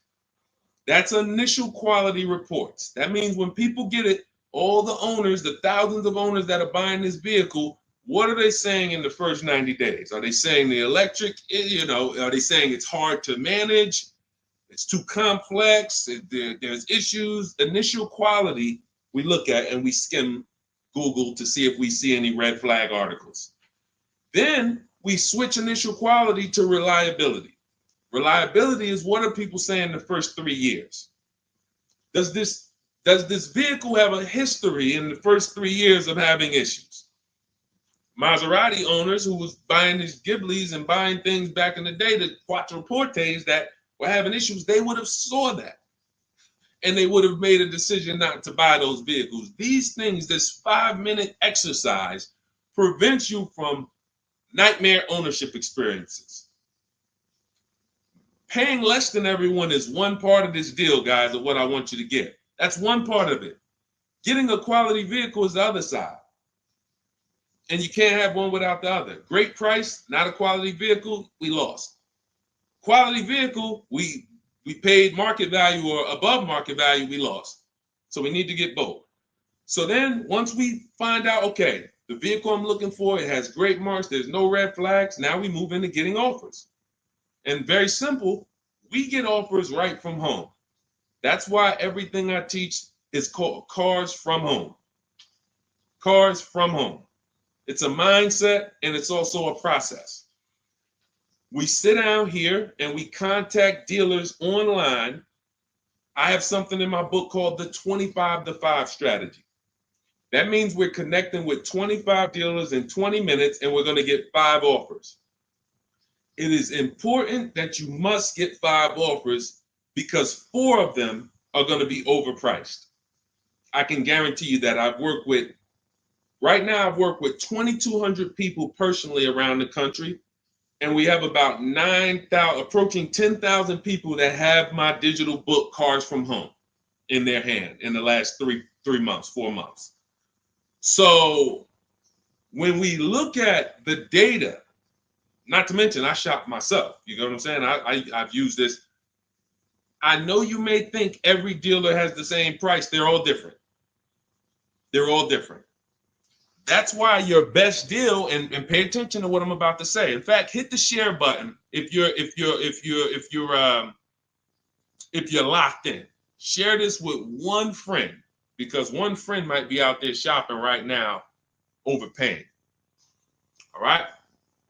Oftentimes, the dealers that are the closest to you are not going to give you the best offer because they think they own you. I'm going to say that again. When a dealer sees your zip code come in, when I was in the dealer, we used to get we call them leads. Anyone in sales, you know the term leads. When we see that the zip code is a zip code that is right here, 5 minutes away, 10 minutes away, 20 minutes away, there's a mindset there that this person is not going to shop. So they're not going to give you your best offer in many cases. What you're going to get is an overpriced offer, and you won't see it until you learn to speak to dealers that are a little further away from you. Now, if you're doing it my way, you're using my book, you get your copy for 75% off. You won't pay the $97 price. I have email scripts in there. We don't talk. You use these email scripts when you're buying new cars and leases. We have a different process for used cars, but we still don't talk. You have to, and what's happening is you're going to see that sometimes the offers that come from 45 minutes away, an hour away, are your best offer because they're trying to take business from their competition. Some of these smaller dealers as well who don't have the foot traffic, they're not getting 100 people coming in on a weekend. They have to depend on strategically winning business. They're using the internet to reach out and connect with people that are far away from them, and they're beating their competition. But if you're programmed to go right into your local dealer, you're never going to get their prices. Type a $ if y'all are following. Type a $ if you're following what I'm saying right now. Type a $ if you're locked in right now. Type a $ if you care about your money and you're like, you know what? We're going to unlearn all the things that we were programmed to do. I'm going to tell you here's how we know we were programmed. And if I wasn't in the car business, I'd be just like y'all. That's why it's my mission to teach. You know how we know we were programmed? We never learned to buy cars. We were indoctrinated in a way of buying cars. We didn't consciously make a decision, approached it and said, this is how I'm going to buy cars. We were indoctrinated into how people buy cars, and that's what makes the dealer principals in these dealer groups, Fortune 500 companies that trade on Wall Street and make billions of dollars, because they have a predictable way that they serve the customer. It's not for the customer's benefit, it's for profit. So when you start doing this, and Scott, I just gave you the first 5 steps of our process.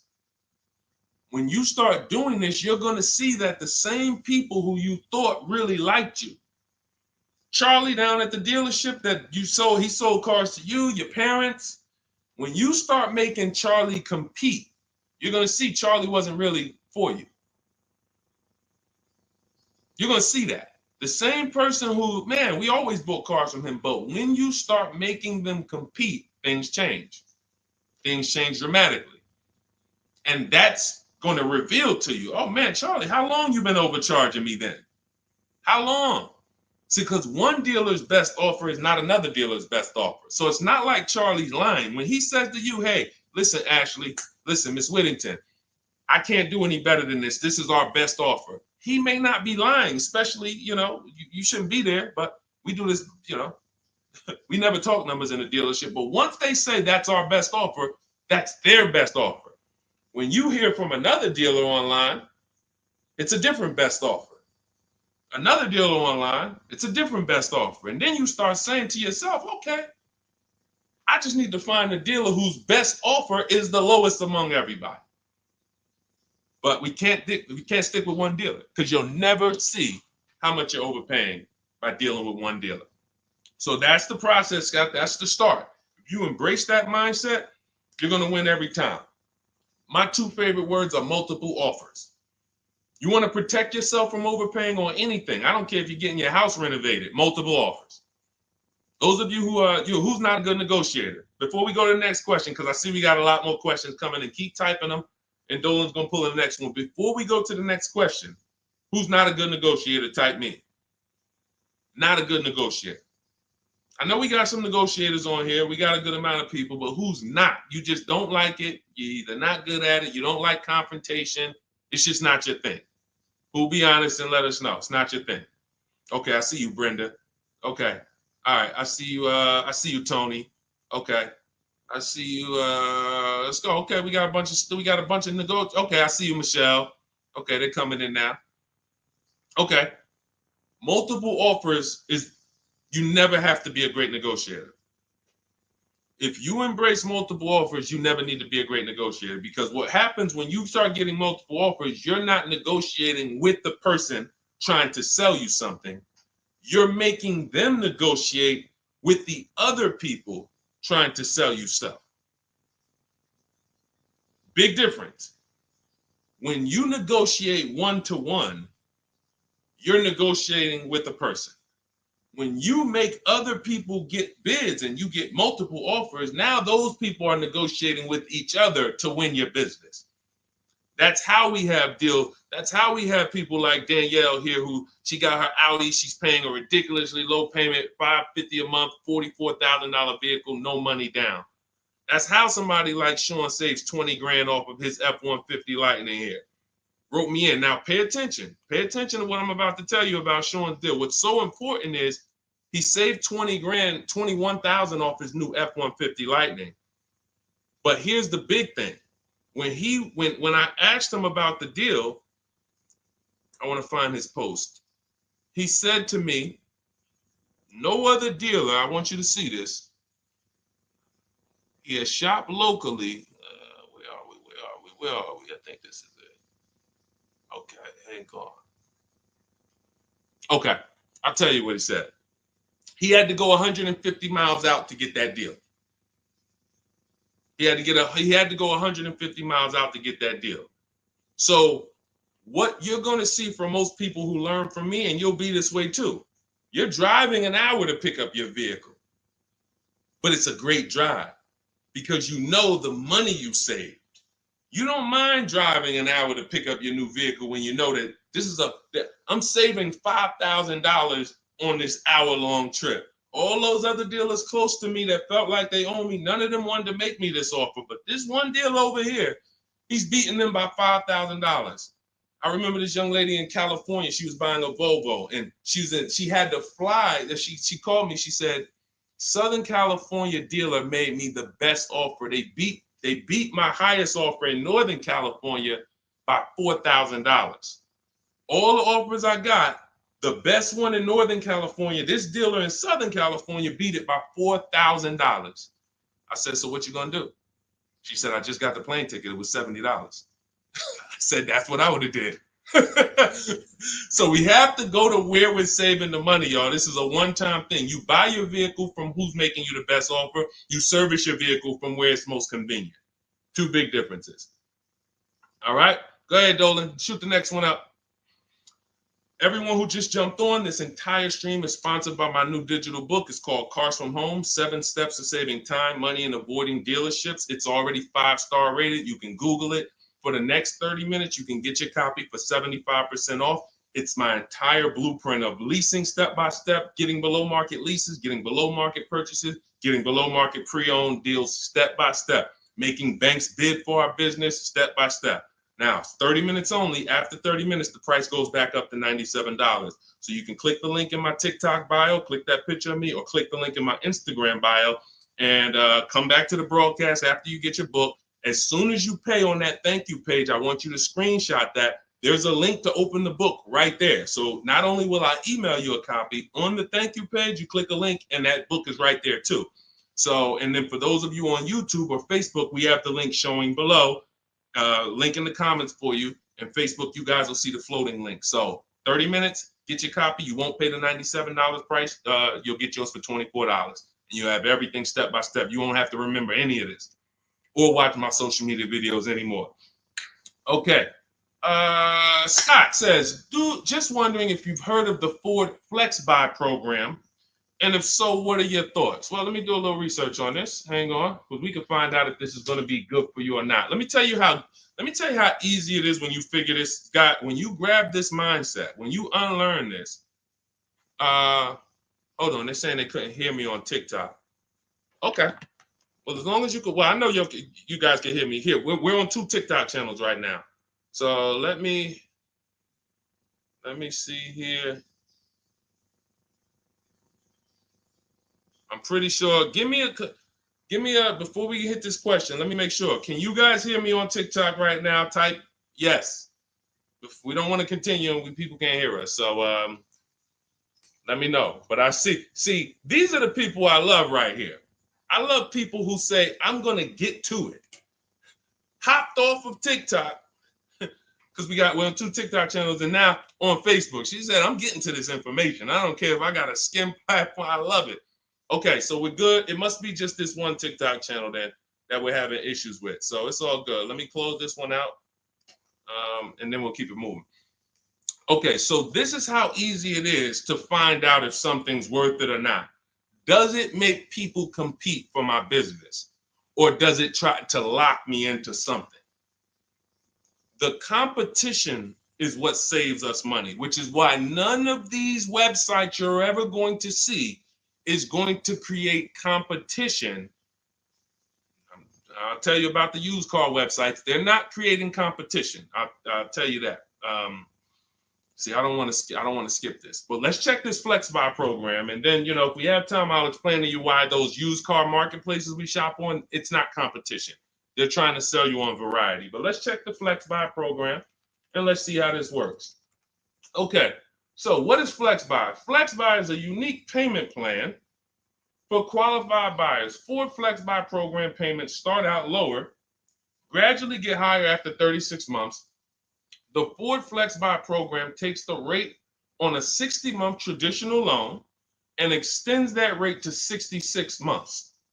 The first 36 months of the loan, the payment will be lower as compared to the 60-month payment. The last 30 months of the loan, the payment will be higher than the first 36-month payment. Although every reasonable effort has been made to ensure the accuracy of the information. Okay, hold on. Let's see. I'm going to tell you what I don't like about this already, and I need more information. If this is in any way adjusting to the market rate. I'm talking about if the bank says like think about an adjustable rate mortgage. Some people have had a fixed rate and some people have had an adjustable rate mortgage.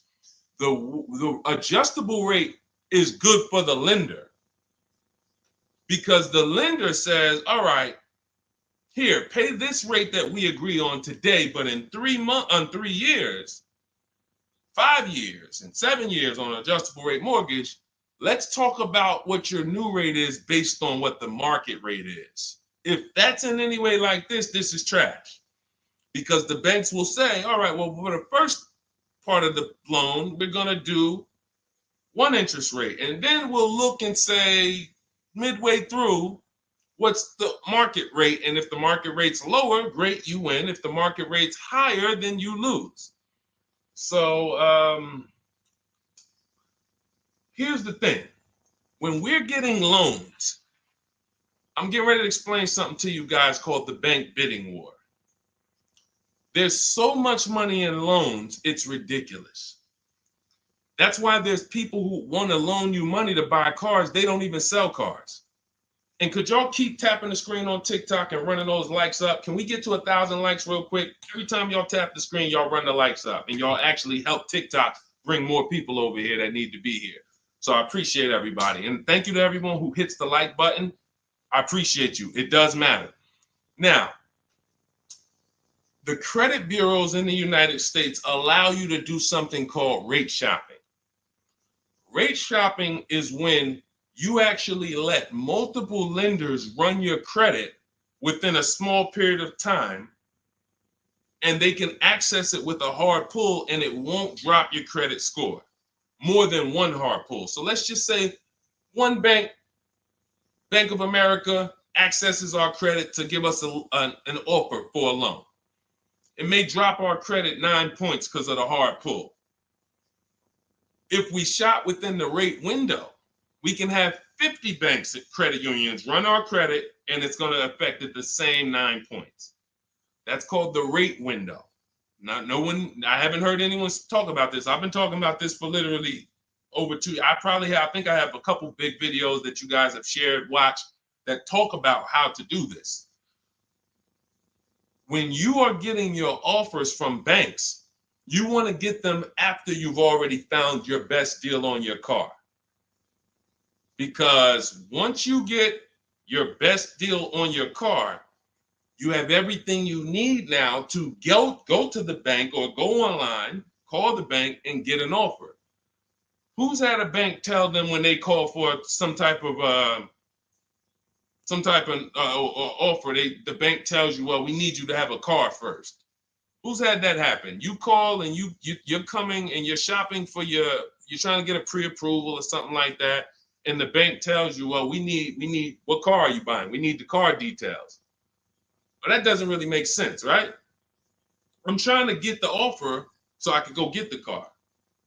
But in the case of how we do it, we find our best deal on the car, then we come home and we let multiple banks and credit unions fight it out.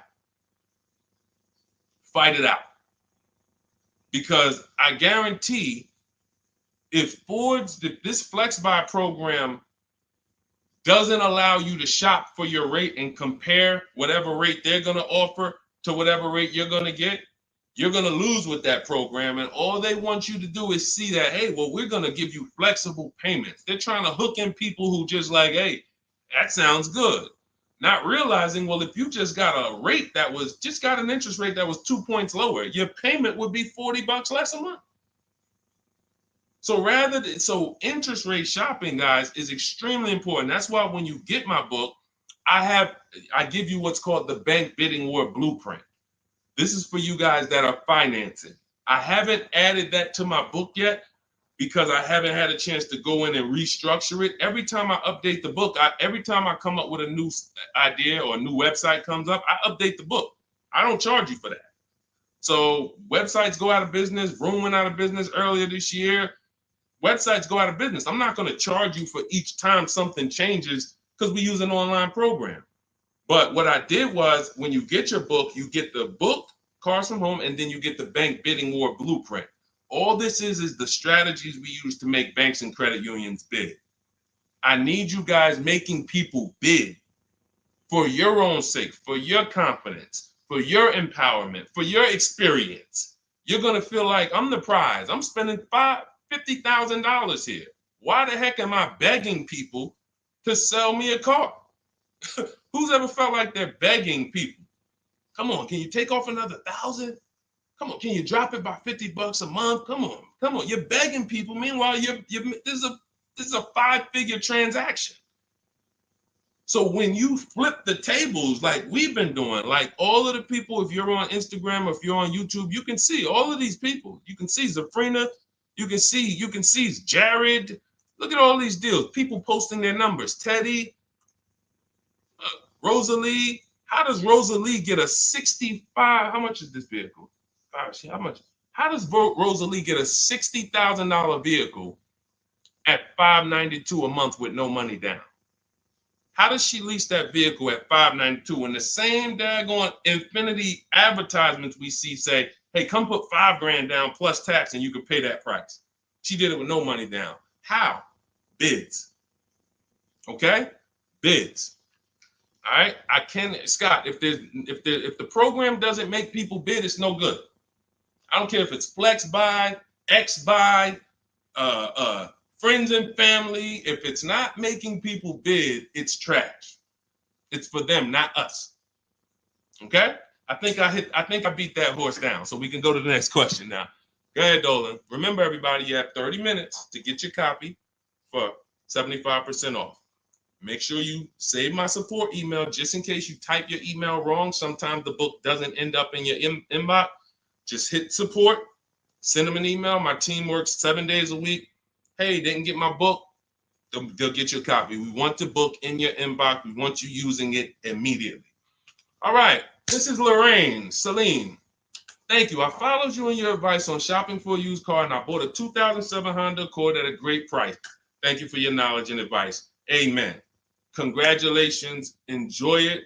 Honda's a great vehicle. If you took the steps and made sure you were getting a good one, title, service records, accident history, a great Honda Accord is incredible. Even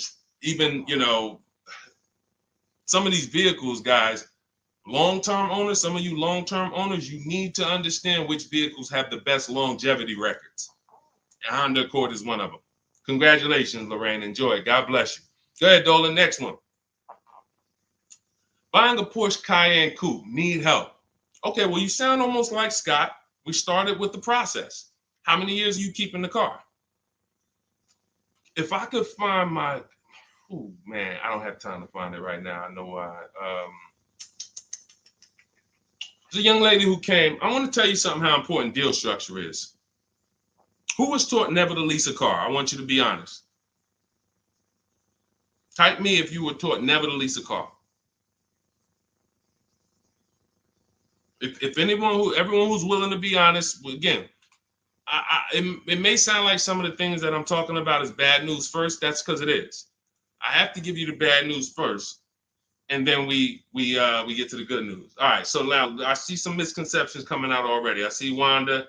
Okay. I see Black F22. He said you never own it.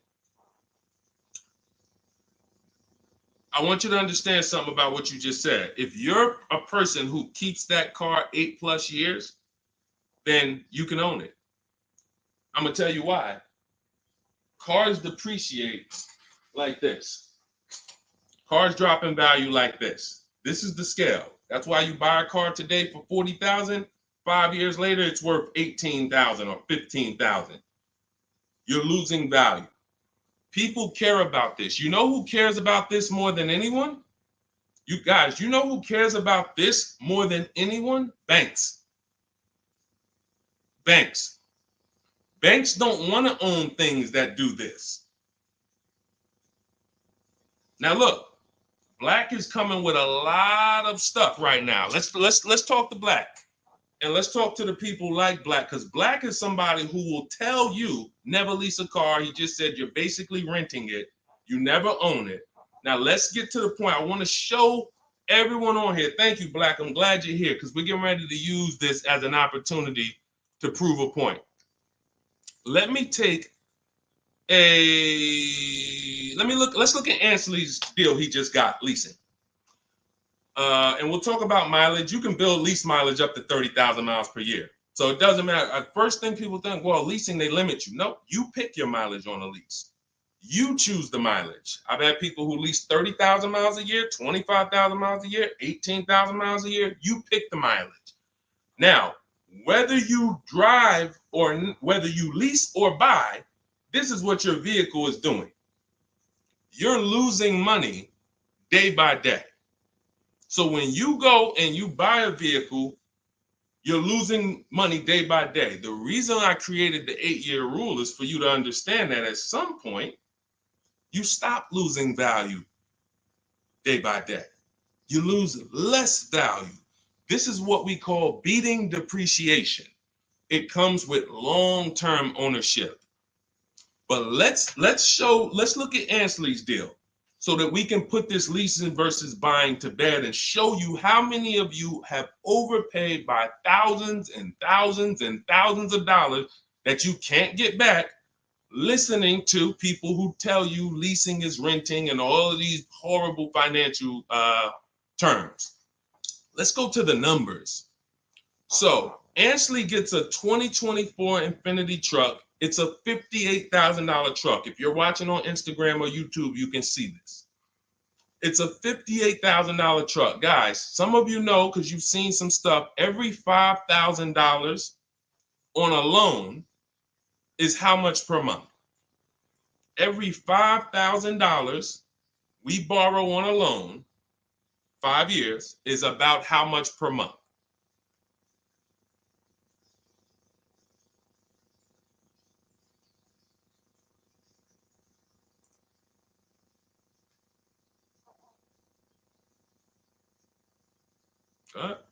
Anybody know?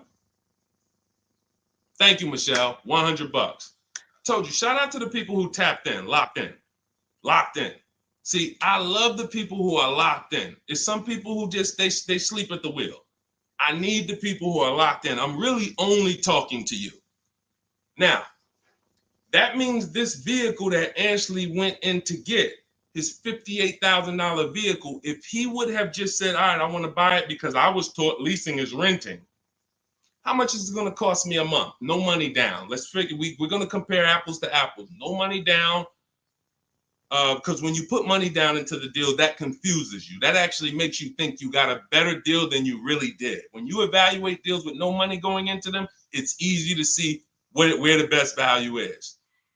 Now, Ashley would have been paying $1,200 a month for 5 years. $58,000. That's not even full tax. Let's just round the tax to 60. Let's just say $1,200 a month. But Deshone, what if he got a good discount? Okay, I'll give you one better. Let's go extra conservative and let's play that game. Let's pretend that he's using my strategies and he found out a way to save a huge amount of money off this brand new Infiniti. He's getting bids, he's using my strategy, but he's not leasing because he's been programmed not to lease. So he's not leasing, but he's going to get bids. Now he saves $10,000 off the price of this brand new vehicle. $10,000. So instead of financing 60, he's financing 50. What's his payment, everybody? What's his payment? We just said every $5,000 is $100 a month. $50,000 vehicle. What's his payment? $1,000 a month. $1,000 a month. Okay. Now that's with a super discount. That's with a discount that's like anybody would be happy to save 10 grand. I'm proving the point here that you cannot get a good deal if you buy, but you should have leased. You lost. Big time. Now watch this. He's leasing and his payment is $554 a month. So now somebody like Black, somebody like Miggy over here that agrees with Black, they pull up in their Infiniti truck, right? And they pull up next to you. And y'all are both driving the exact same truck. And you look at them and you're like, hey, man, we got the same truck. Now they're going to say something to you like, yeah, you know, man, it's expensive though, man. It costs to drive this, right? And you're going to look at them and be like, oh, how much you paying? You know, I did a no money down deal. So I know I did all right. I did no money down, but I'm paying $1,000 per month for this. Oh, really? I did no money down too, but I'm paying $554. Wait, you? Yeah. Oh, yeah. I leased this. I drive it for 3 years, then I give it back. Oh, yeah, but I own this. I'm gonna own this in 5 years at $1,000 a month. This mine right here. Okay. All right. Listen. God bless you. Have a good enjoy, man. Enjoy. Now let's go one more scenario. Let's go to the person who says, Deshone, I don't buy used. I don't buy new though. I only buy used. Cool. Let's say you pull up in your new lease that you just got. And again, everyone shouldn't be leasing. That's why step 1 in my book is called the 8-year rule. It's the 8-year rule. If you are keeping vehicles at least 8 years, don't worry about leasing. You're going to beat depreciation. All of that money you're going to pay to own, all the $1,000, all these high payments you're going to pay to own, all this cash that has to come out of your pocket to own, out of your bank account to own, it'll be worth it in the long run. At least 8 years though. And the longer the better. 10, 12, 15, you really want. But less than 8, losing big time. So let's say a person says, oh, I'm going to get a used version. So they find a 3-year-old Infiniti truck just like this, but so instead of paying $60 for it, let's say they find one for $30. Let's give them a good price, good mileage. They think, oh, I'm good. What's their payment, everybody? What's the payment? Come on, stay by the keyboard. I need y'all quick because we're teaching something here to people like Black. They might not get it. I pray that they do, but they might not get it. But the people who are locked in financially, the people who understand financial literacy are going to get this. If every $5,000 is $100 a month and they buy a pre-owned version for 30 grand, what's their payment? Thank you, Michelle. 600. 600. See, he said 500. So this is how I know he's struggling. And I'm not trying to beat you down, man. I'm just saying when you're talking about something you don't understand, it's better to ask questions, not make statements. So now, we pull up. You have your new lease. You got this same deal, $554 a month.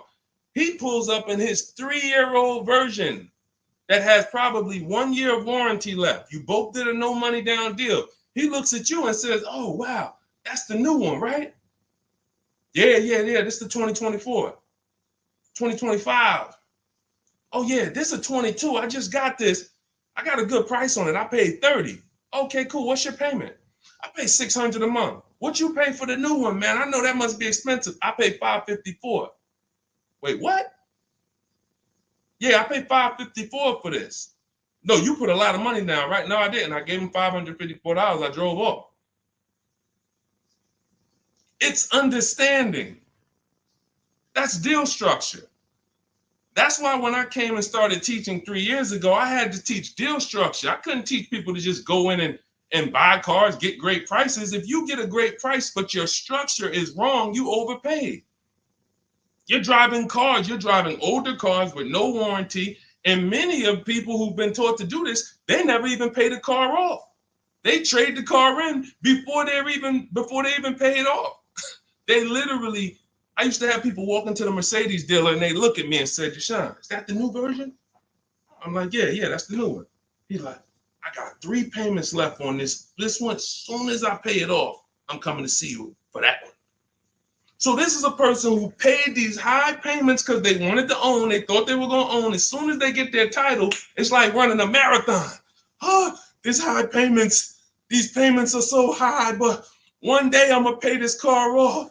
And then as soon as you get to the end of the race, you go start another race. It's horrible. It's horrible. And so that's why we don't move into any other step before we get to the buy versus leasing. That's why it's step 1 in my book. So we can sit here all day and compare numbers. There is no comparison to a person who's getting great lease deals versus a person who's buying. It's not even close. We're driving better cars. We're driving, they're usually always under warranty. We're paying cents on the dollar when you know how to get below market leases. I'm not talking about these commercials y'all see. That ain't nothing. We don't pay those prices. None of these people, look, you think Zafrina, who got a Jeep Grand Cherokee lease, and she paid Look, she's paying $527 a month. She's paying $527 a month. Oh no, that's Teddy. Hold on.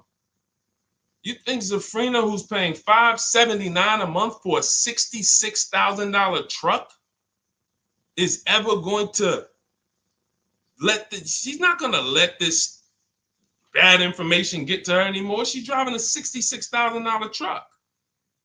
So again, now let me, before we go to the next question, I'm going to just read some things from Black because he's over here typing. And I do want to give him the courtesy of reading because we just used him as a teaching moment. I think everyone learned. If you just got what I just taught about the leasing versus buying, type $sign. Just type $signs. If you got that point of me, see, no one talks to you about payments. They say things like never lease, always do this, always do that. But they never talk numbers. The reason why we go straight to the numbers is because the numbers don't lie. They say men lie, women lie, numbers don't lie. So when we go to the numbers, shout out to everybody. I see y'all. I see y'all. I see you, Wanda. I see you, Tony. I see you, Michelle. I see you, Megan. I see you, Brenda. I see you, Federico. That's the name of the game, is putting your deal on the right foundation so that you know, again, like I said, banks don't want to own vehicles. Think about that. Banks don't want vehicles that are not bringing income in. They don't want a depreciating asset on their books because today it's worth 40, tomorrow it's worth 39,800, the next day it's worth 39,700, the next day it's worth 39,600. That's what a depreciating asset is. They don't want them on their books in the short term. They're in the short-term business. And some of us are in the short-term business too. The only people that are winning long-term with purchases are those of you who keep your cars 8+ years. Because you beat depreciation. All right, so Black said, nah, bro. Okay. Keyword, no money down. You put 10 to 20% down, then it's a different story. You can't make this stuff up. Let's go. You cannot make this stuff up. Watch this, y'all. Watch this. I just compared 3 no money down transactions on the same vehicle. 3. New, used, new lease. 3, no money down. I'm telling people that when you don't put money down, you can clearly see what you're really paying. You can clearly see what you're really paying. Black comes in, he proves our point, which is he's going to put 10 to 20% down. Now he's pulling up next to you in your lease, right? You're $554 a month, brand new, fully warranted, all the latest and greatest features. Now he puts 10 to 20% down on that's $10,000 to $12,000. Think about this. He pulls up and he has a similar payment to you. So he feels like we're alike. He feels like we're pretty close. In fact, he may even feel like he's doing better than you because he's purchasing his and you own yours. I mean, you're leasing yours. But watch this. What about that $12,000 you gave him? What about that $12,000 you gave them? That's how people forget. That's why everything in the Car From Home system, when you get the book, you're going to see everything is about shopping with zero down, looking at offers, and then choosing, do I want to put money down to lower my payment? Money down does not buy your deal. I made a video about this. Some of you have seen it and shared it. People who make a down payment and think they got a deal. You have a deal before you put your money down, or you don't have a deal. A deal means I shopped all my offers, and then I found the dealer who was going to discount the vehicle the most. Now, how do I want to pay for that? Do I want to get a loan?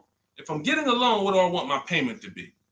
Now I'm going to manipulate my down payment based on what I want my payment to be. That has nothing to do with the deal I got, but somebody like Black or people who move like him, hopefully we can help you get over these mindsets. But you have some very, very strong convictions, and you're confidently incorrect. That's dangerous. It's dangerous to be confident and incorrect. Dangerous to yourself and your family and your friends who will listen to this. If you are putting money into deals and thinking that you got a deal because your payment ended up being affordable, you in no way can win. First of all, you're letting the dealer manipulate two things: the price of the car they're selling you and the interest rate that you're getting from them exclusively. If you were just separating your loan from your interest, from the purchase, you would see that that's a losing strategy. You can't compare a person who's driving a brand new vehicle paying a low payment to a person who's paying the same payment but gave the dealer $12,000 to get to that payment.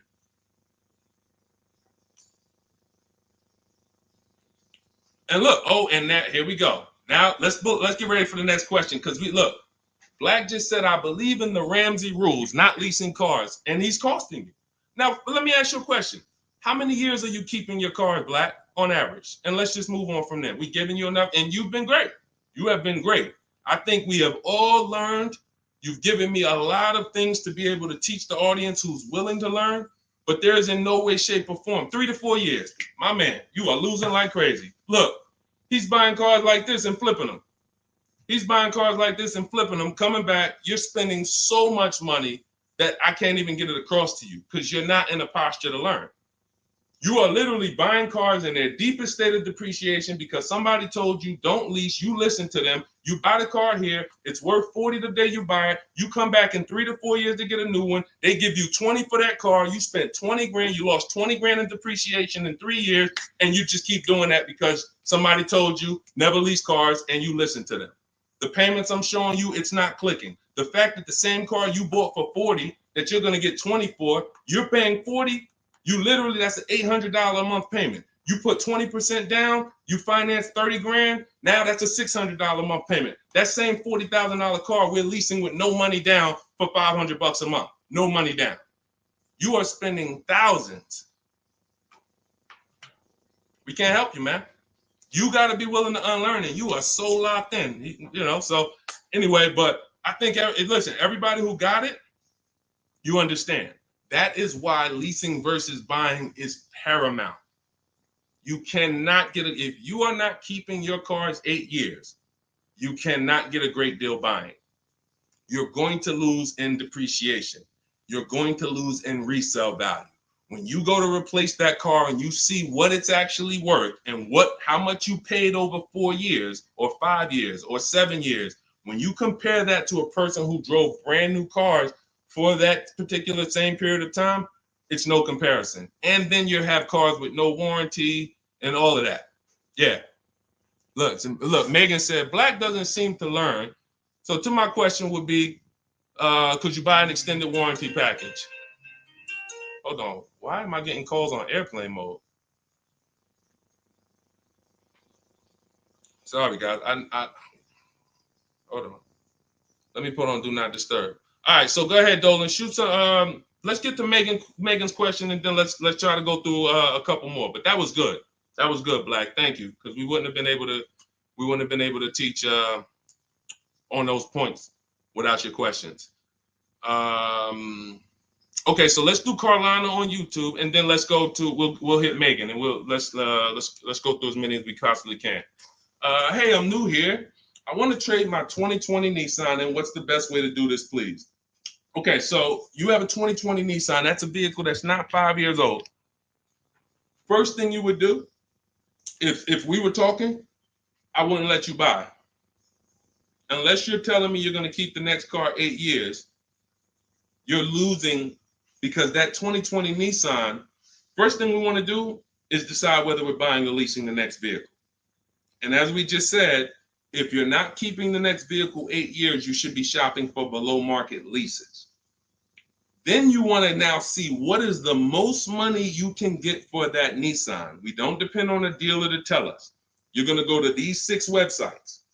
These are 6 websites. You do this in 15 minutes. You're going to find out what that vehicle is truly worth. You find out what your vehicle is worth with offers, not with anything else. Offers. So go to CarMax, Driveway. Write this down. I told you, stay locked in because we do dialogue here. It's not just me talking. Unless you got a notepad, you got to stay locked in and ready. We're going to go to CarMax. We're going to go to Driveway. We're going to go to Carvana. We're going to go to KBB Instant Cash Offer. These are all offer sites. These are people you walk in, they do an inspection, they cut you a check, you're out of there in an hour with a check. They're not trying to sell your car, they just want to buy your car. Driveway, Carvana, CarMax, KBB Instant Cash Offer, Car Gurus, and Auto Nation. 6 offers, 6 bids. That's going to tell you what your vehicle is worth, and that's going to tell you if you have equity or negative equity. Equity or negative equity. Okay? So that's the first thing you need to do. First 2 things is ask yourself, how many years are you keeping the next car? And then do your equity assessment to see, do you have positive equity that could either go in your bank account or negative equity that's going to be carried over to your next deal. So that's the first step. Okay, do that first. Now, here's the beautiful thing. When I was at the dealer, I would have people who walked in as soon as I asked them how many years they were keeping the car. If they were telling me 5, like, remember the guy I mentioned a little while ago on the stream? I said he comes into the dealership. Hey, Deshone, is that the new one? As soon as he gets his title, he comes in and trades it in. I told him, there's no point in you waiting for the title. First of all, you can replace a vehicle without the title. That's fine. But again, he was taught, hey, I got to wait for my title, and then I make a move. So he always has a payment. 5-year loan, 6-year loan, pays it off, gets a new car. He always has a payment. It's just super high.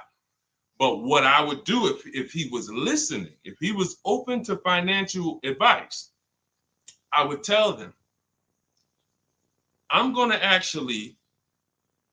you're going to cash that vehicle out.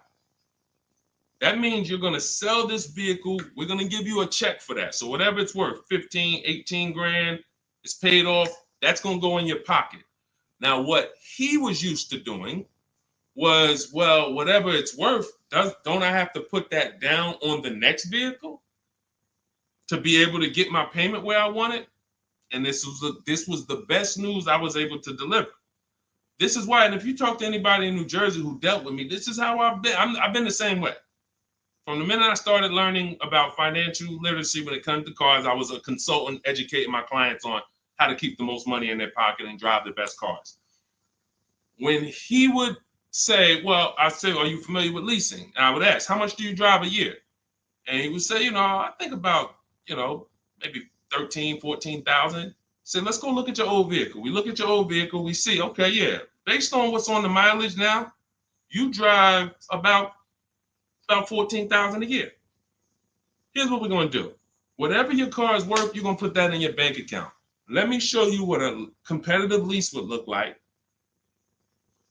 I make him the offer. He's like, wait a minute. This is my payment, and I could drive as much as I want. That's it. You could drive the same amount you've been driving. So I'm paying less than I was paying to own this thing? And you about to give me a check back for 12 grand, 15 grand? Yeah. This is what I want to do for the people who have been programmed that buying cars is how you should do it. Again, long-term owners, you should not be thinking about leasing. But here's how I know you need it in your tool belt, because your daughter may not be a long-term owner. Your spouse may not be a long-term owner.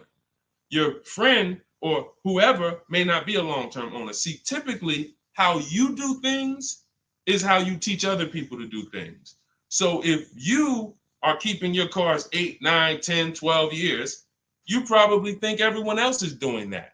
But your kids or your family members or your spouse, they may want to drive for 5 years and then they're like, all right, this stuff's starting to go wrong. You said the warranty is up and this got to cost $800 to fix, $400. Let's just go get a new one. Those are the people who don't have the values to keep a car long term, and you should not be buying cars for them. They should be shopping for. Now, both cases, you need below market deals, but it does not. But knowing how long you're going to keep the car is how you're going to beat depreciation. So all of this is in my digital book, guys. Everything I'm talking about on this stream is in my step-by-step book. A lot of what we talk about on these streams and in my social media videos is what not to do. My book is about what to do. It's like, do this, do this, do this, do this, steps, check it off the list. Next thing you know, you got below market deals from home. There's only 3 things we go into the dealership for: test drive, have our car appraised, and to pick up a car. We are not there to shop. We're not there to get numbers. We're not there to negotiate. We do all of this stuff from home. So for 30 minutes, if you visited the website already, you'll see the timer, 30 minutes, you can get 75% off your copy. It'll be in your inbox in literally seconds. And as soon as you pay, in my TikTok bio, in my Instagram bio, Facebook, we have a link floating for you. You guys should be able to see the link. And then Instagram, we have YouTube, we have a comment pinned for you guys.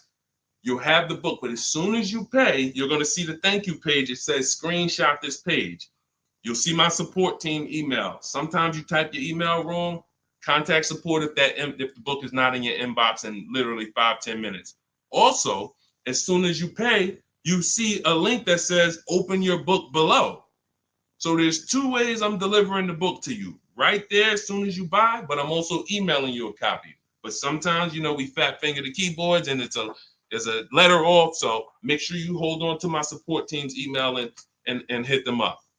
Okay? Good stuff. Get your copy. Listen, once that clock hits 0, the price is $97, which is still worth every penny. If I missed it, I go back and look. Knowing what I know, knowing what the people know, look at Tiffany. Look at Tiffany's deal. Look at Tiffany's deal. Matter of fact, let's show Vicky's deal. Look, thanks to your books and your methods, I was able to get my new lease for a 2024 Volkswagen Atlas SE Peak Edition with the tech package for $175 per month less than my first quotes. I did it all online except for picking up the car.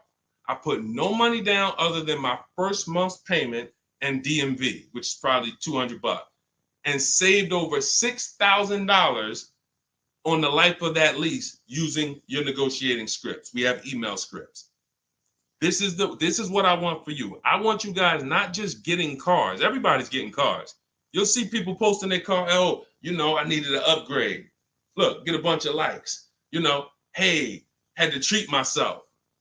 You'll never see the numbers though. I want you, every time you get a car, I want you just as excited about the numbers you got as the car. And this will make sure you get there. Go ahead, Dolan. Shoot the next one up. Okay, Brandon from TikTok. I've lifted the Denali truck. I owe $6,500 on it. It has 163,000 miles. It needs $3,500 worth of front end work. Should I fix it or trade it? I'm the only owner.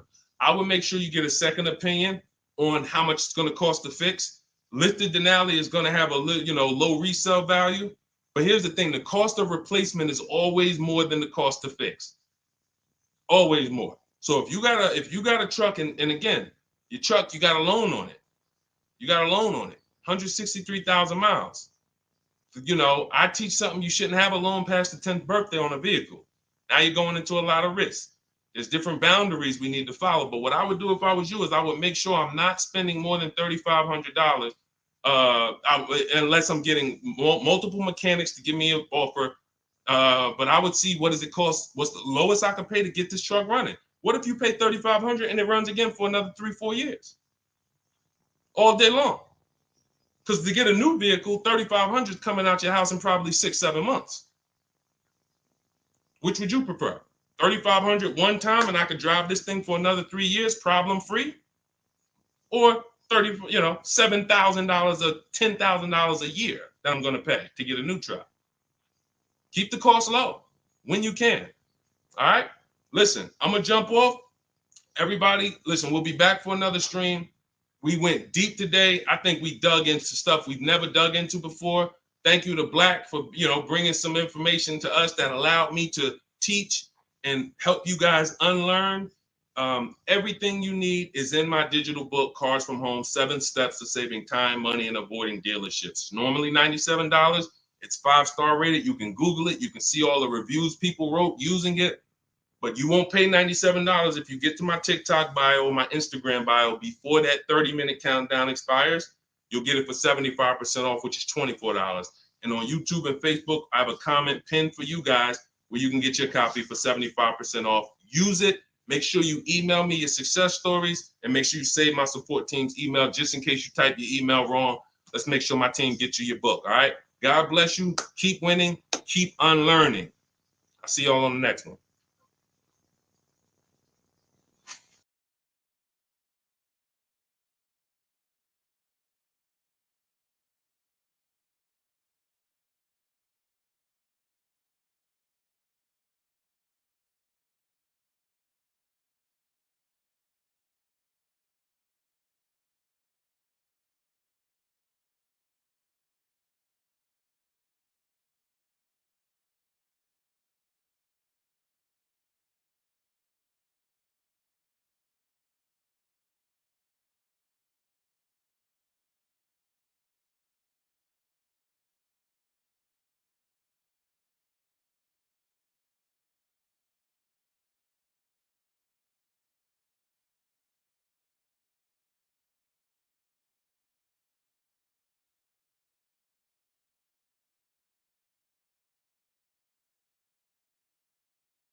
Hit go live, then we'll roll in.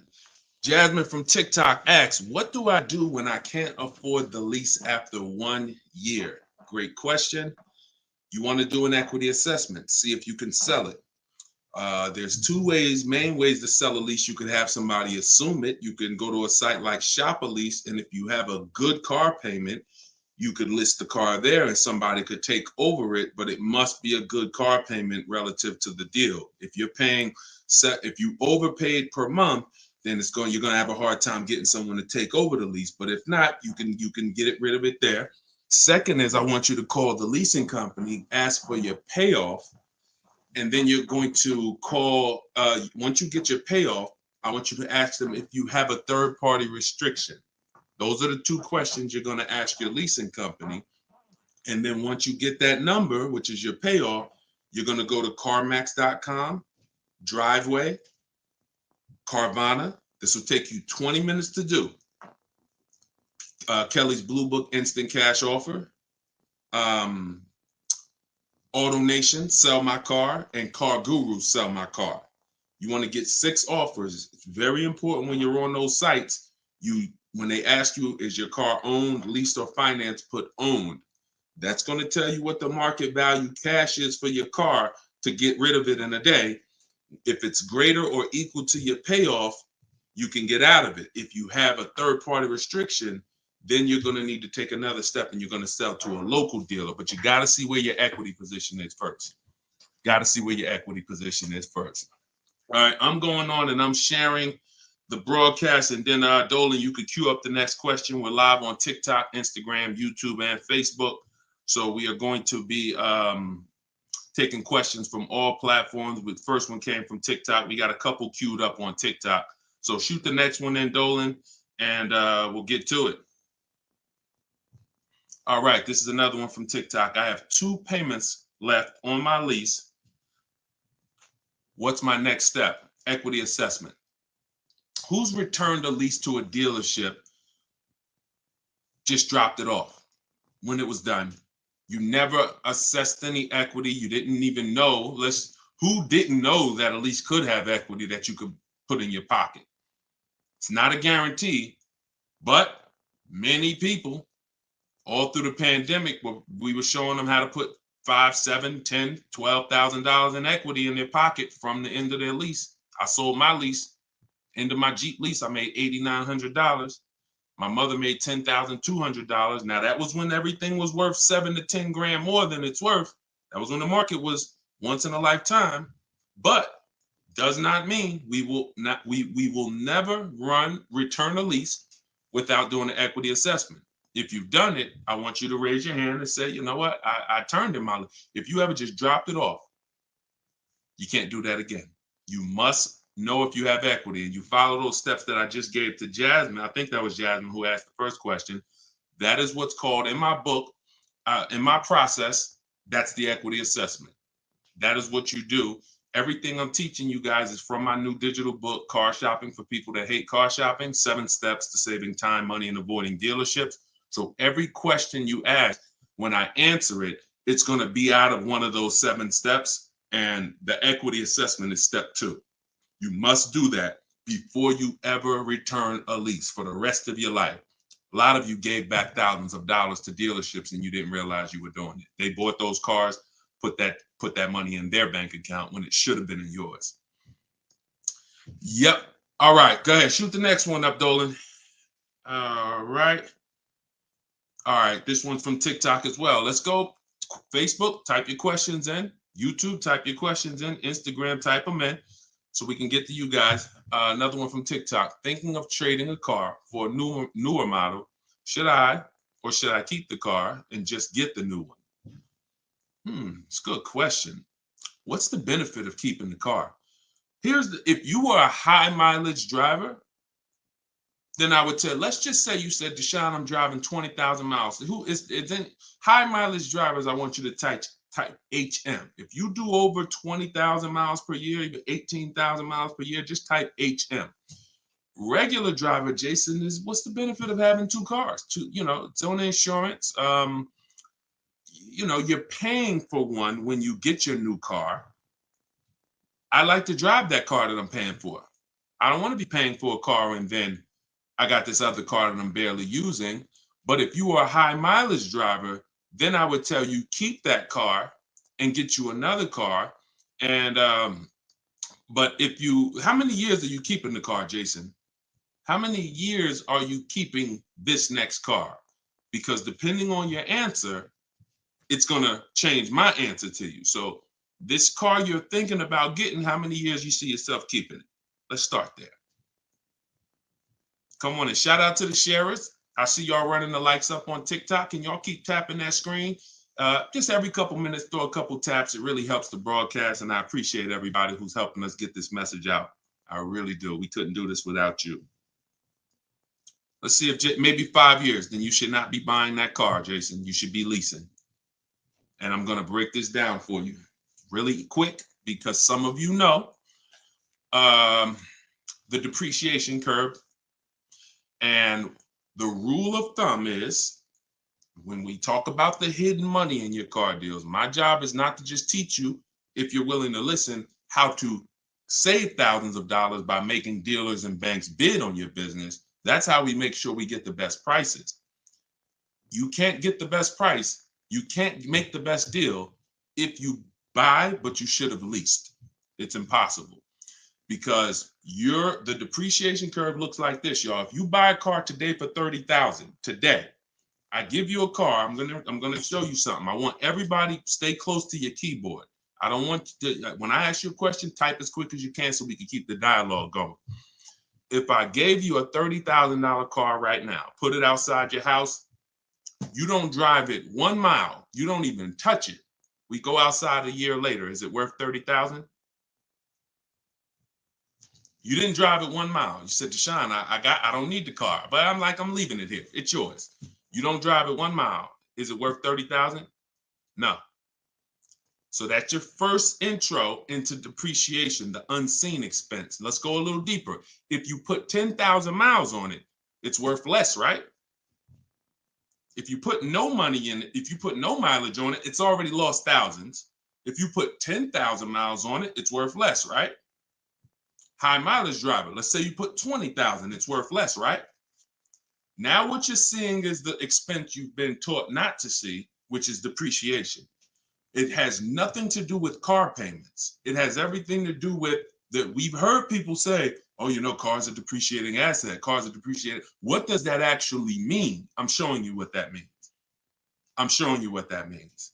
When you're buying something that goes down in value, you have to look at when it's going down, when is it losing its most value, and your goal should be to avoid replacing it while it's losing the most value. How many of you have a car outside right now, outside your house? You've had it for at least 8 or 9 years.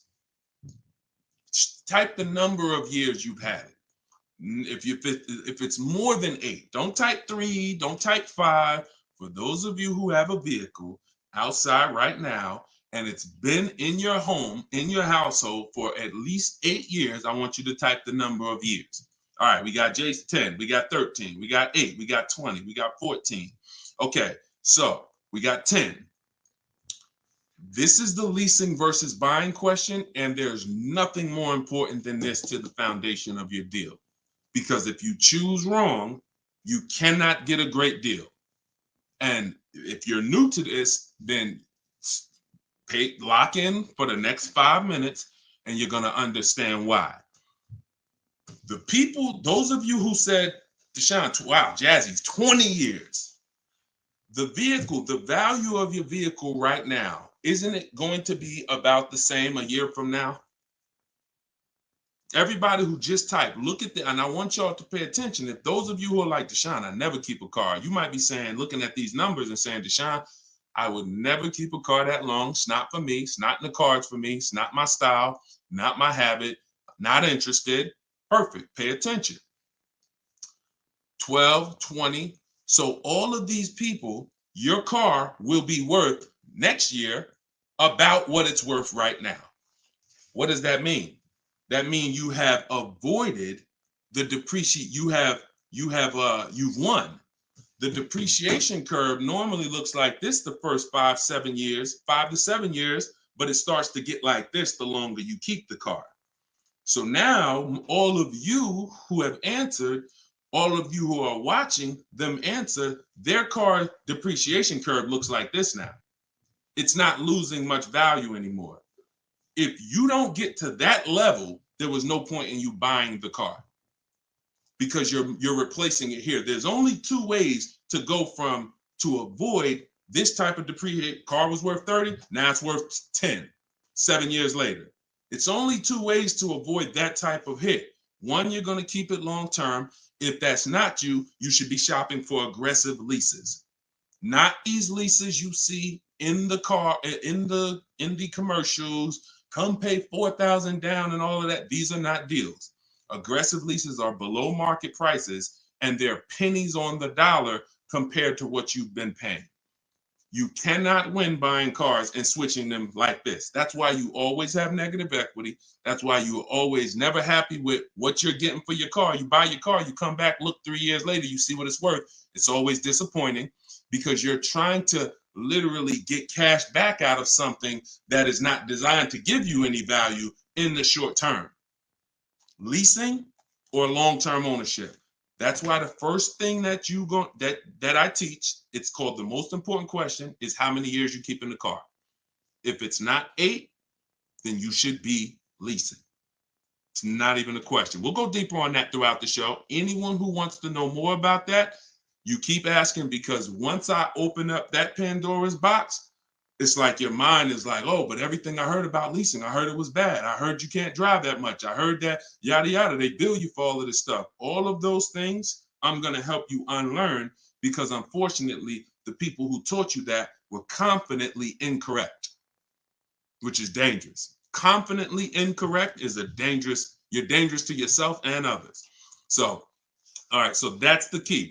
If that's the key, Jason, don't think about buying if you're not keeping 8 years. You're going to overspend. And we'll talk more about that throughout the broadcast. Feel free to ask follow-up questions. Go ahead, shoot the next one, and I'll go as deep on that subject as we need to for you to understand it. It'll give you some lease comparisons. You'll see what great leases look like, and you'll see how there are pennies on the dollar when you know how to get great lease deals. And that's the way you avoid the depreciation. Only 2 ways. Great lease deals, long-term ownership, 8, 10, 15 years. That's it. 2, 3, 4, 5 years, you can't avoid the depreciation buying. You just can't. You're going to lose thousands every time. Go ahead, shoot the next one up, Dolan. We're keeping the questions coming in. We're live on all platforms, so just keep typing. I'm going to try to get through as many as I can. We got a lot of questions coming from TikTok. All right, let's go. Should I put money down on a lease that I'm about to turn in? That you're about to turn in. I'm gonna assume you meant, should I put money down on the lease that you're about to get? So check it out. Here's how you shop all your lease deals from now on.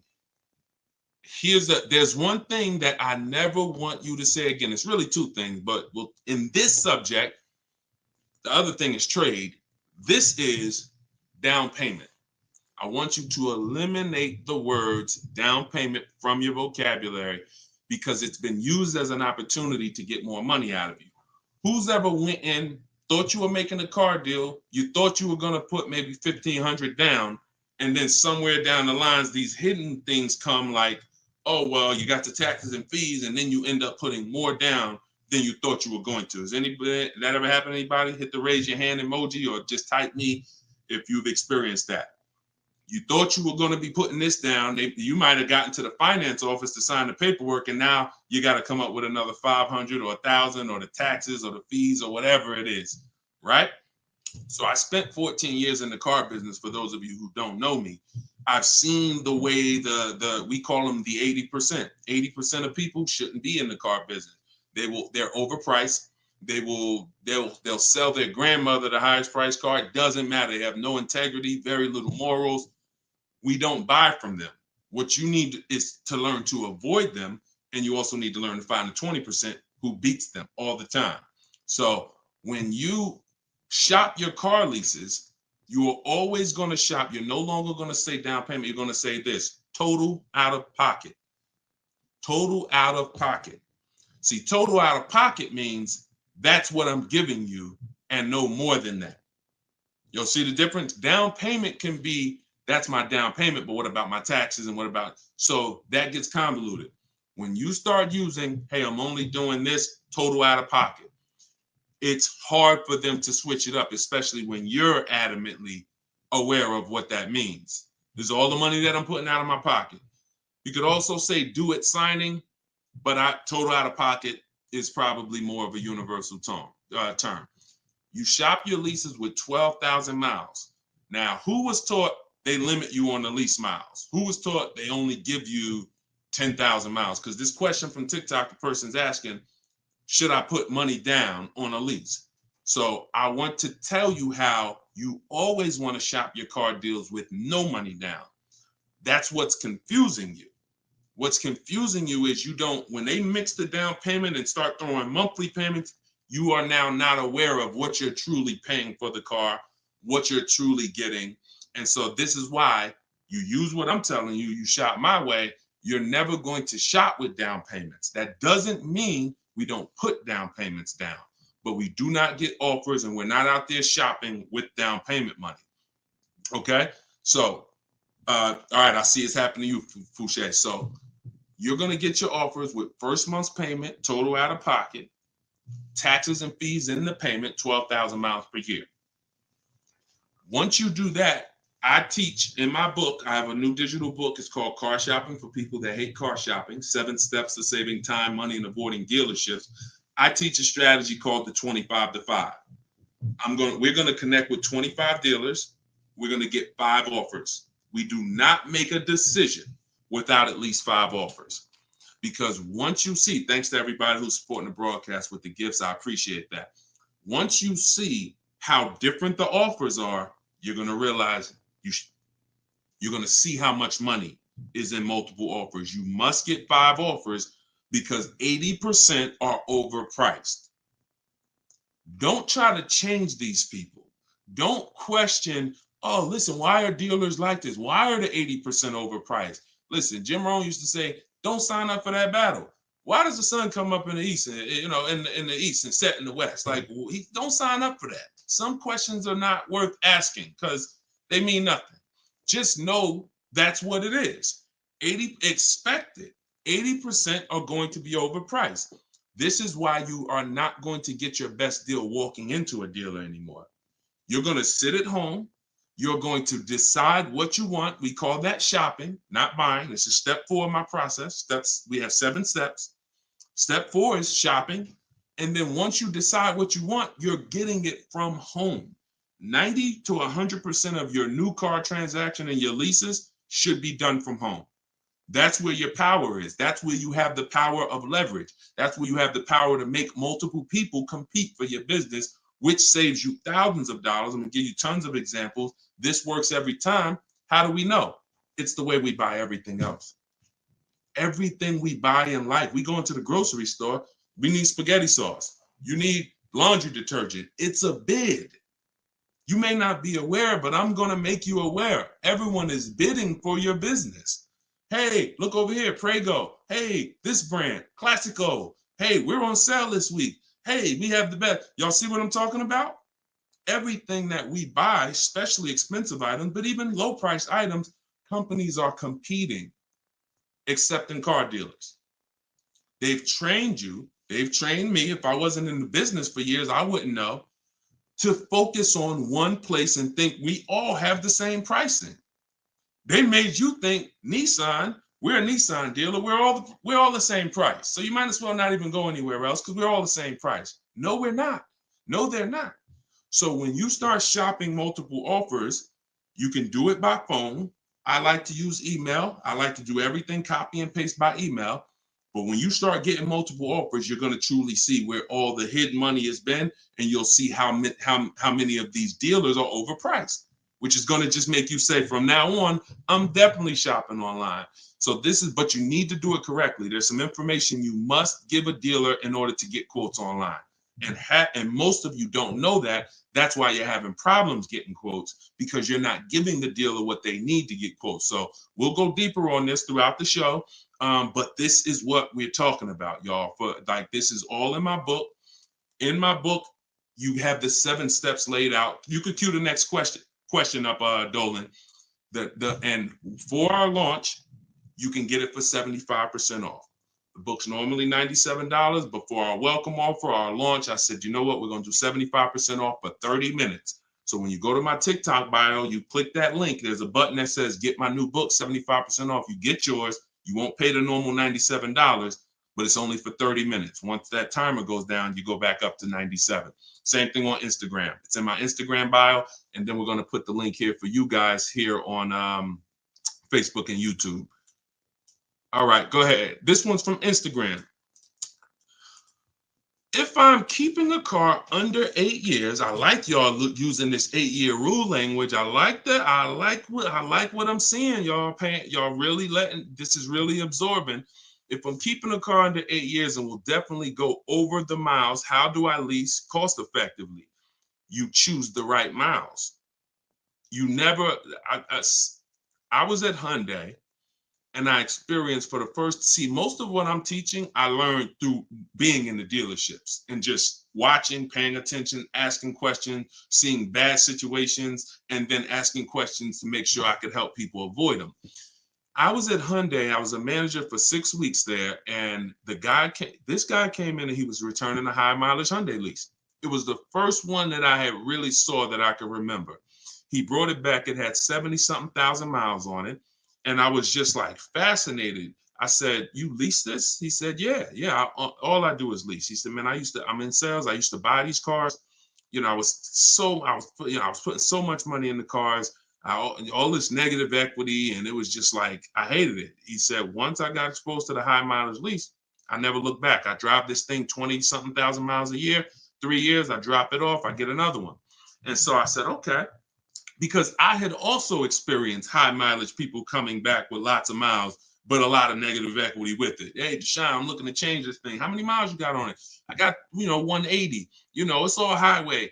And then you look at what you owe, high mileage drivers. And I'm like, God, man, it's going to be hard because you got all this negative equity. So once he exposed me to that, I looked at his payment and I said, man, he's only paying a couple dollars more, $150, $200 more per month to have all the mileage. That $150, $200 a month is a lot less than the depreciation hit that he's taking. Again, going back to the unseen expense. We already said, we park a car outside your driveway tonight, it's 30 grand. Next, I asked everybody on here, is it worth 30,000 tomorrow, a year from now? If you don't drive it, everyone unanimously said, no, it's not. So even without mileage, it goes down. When you do regular mileage, it goes down more. Somebody doing 25,000, this is how you're destroying the value of your car. But at the same time, the loan is still staying high. So once I saw that you could avoid that with a high mileage lease, that became part of one of the strategies that I teach for high mileage drivers. This is only if you're short term. Pay attention to what Maddie's question said. If I'm not keeping it 8 years. If he was, there's plenty of cars that you can keep 8 years and just put a ton of miles on it. You're not worried about trading them or selling them because we don't trade. You're just going to get the maximum value out of it. In his case, he knows he's not keeping it 8 years. How are we avoiding the short-term depreciation? You do that with a high mileage lease. Second strategy, Matt, this is also in my book. I have 2 strategies for short-term high mileage drivers. That's one way. Shop for your lease, 12,000 miles a year, identify the best bid, and then once you identify the best bid out of 5, you have them adjusted to a high mileage lease. Second is you buy your car, or if you have a car now, you keep that car, pay that car off, and now you're going to go lease your nice car, and that's going to be your second car. I call that 2 cars, 1 payment in my book. That's what it's called. And now you have, because some people say, Deshone, you know what? I want a nice car. I drive a lot for work, but man, I want to get me something nice, but I don't want to just be destroying it. And this strategy becomes perfect for them. This guy who's doing the high mileage lease with Hyundai, that's not a nice car. Especially once it gets up to 60, 70,000, it's not so some people are like, you know what? I want a nice car. I'll have my mileage car. I'll do, half the mileage on that. And then I'll go and lease me something and I'll do half the mileage on that. And so it's a beautiful thing. You got your nice, beautiful car and you got your mileage car and you split it, payments affordable, and you're not dealing with all this negative equity like you've been used to dealing with as a high mileage driver. High mileage drivers are getting killed with some of the worst because you guys are just killing the value of your cars. You use either one of those, you're going to love it. Both in my book. So if you want that step by step, it's in there. Some of you are like, Deshone, this is great. I don't want to try to remember all of this. In my book, it's right there for you, laid out step by step. You can get it for 75% off in my TikTok bio or my Instagram bio, or just scan the QR code on the screen, or go to deshonesbook.com. Either way, get you 75% off. Okay, shoot the next one up. That was a great question, man. Shoot the next one up. Let's get through as many as we can. This one's from Instagram. Would you recommend leasing business vehicles? Well, that's a question for your accountant. Whoever is going to be helping you benefit from having vehicles in your business name, that's the person you should be asking, which is most likely your accountant, whoever does your taxes. Here's what I can tell you, and I'll keep this very quick. Many people are putting cars in their business name with no business, or no business that requires a car. Be very careful. There's 2 parts to this. One, whoever's going to teach you to put cars in your business name from a business strategy standpoint, that's who you need to learn from. Second is you can use what we teach to save money on the cars, because what I see these people, influencers, social media people paying for these cars, they'll never tell you what they're paying. And they go and they re-up their cars like crazy because they need it for their brand. The money they are losing, most people can't afford to lose. But unfortunately, they're desperate. But get the strategies, get the structure. I used to have people all the time ask me, Deshone, do you teach Toro and all of these, I said, look, I don't, but you need 2 people. You need me, because I'm going to teach you how to buy the inventory at below market prices. You need the business person who's going to teach you how to legitimately do the business, inventory and all of that. Those are the 2 people that you need. And without both of them, you got some incomplete counsel. But be careful listening to these people, man. If you don't have a business and you wrote off thousands of dollars in business mileage or thousands of dollars in car payments and maintenance, I don't want to be around you when you get audited. And the sad part is those people who told you this won't be around when you get audited, and you can't support that. Just be very careful we don't want a second wave of the PPP. You get a lot. Okay, that's it. We're not gonna beat a dead horse. Go ahead. Next question, Dolan. I think y'all get the point. Some videos were the worst videos to go viral. Did so much damage, still doing damage. Okay, TikTok. This one's from TikTok. Facebook, YouTube. Keep typing. We're not seeing many questions from you today. Do you recommend leasing over purchasing? So you missed what we talked about. I recommend you go back, watch the begin. See, there is no leasing or purchase. There is no either or. It's a based on how many years I'm keeping the car, I should be leasing. You can't, there is no either or. When you lease, you are not keeping your car and you are avoiding short-term depreciation, paying pennies on the dollar for brand new cars.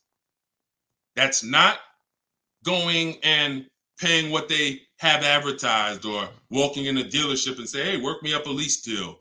That is not what I'm talking about. When you add up the payments from doing that, you're going to see you overpaid. You probably broke the 1.5% rule and you paid too much for a car you're giving back in 3 years. What I'm talking about is aggressive lease deal. Look at this. Give you an example. I'll give you an example right here. So, and this one, I love to use her because she was in the middle of the pandemic.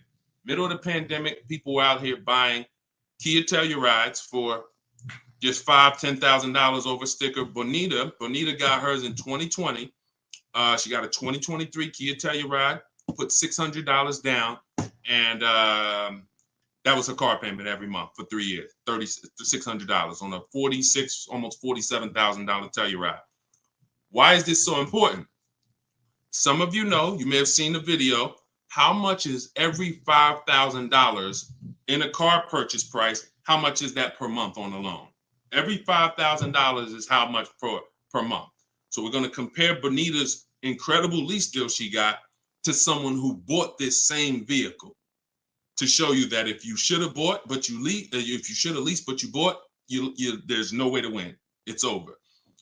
$100. Good job. So that's clicking in. Ronald, great. $100.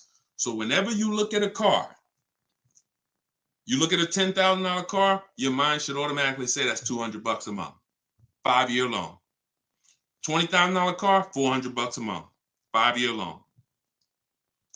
$45,000 car, which is about what Bonita got, that's a $900 car payment.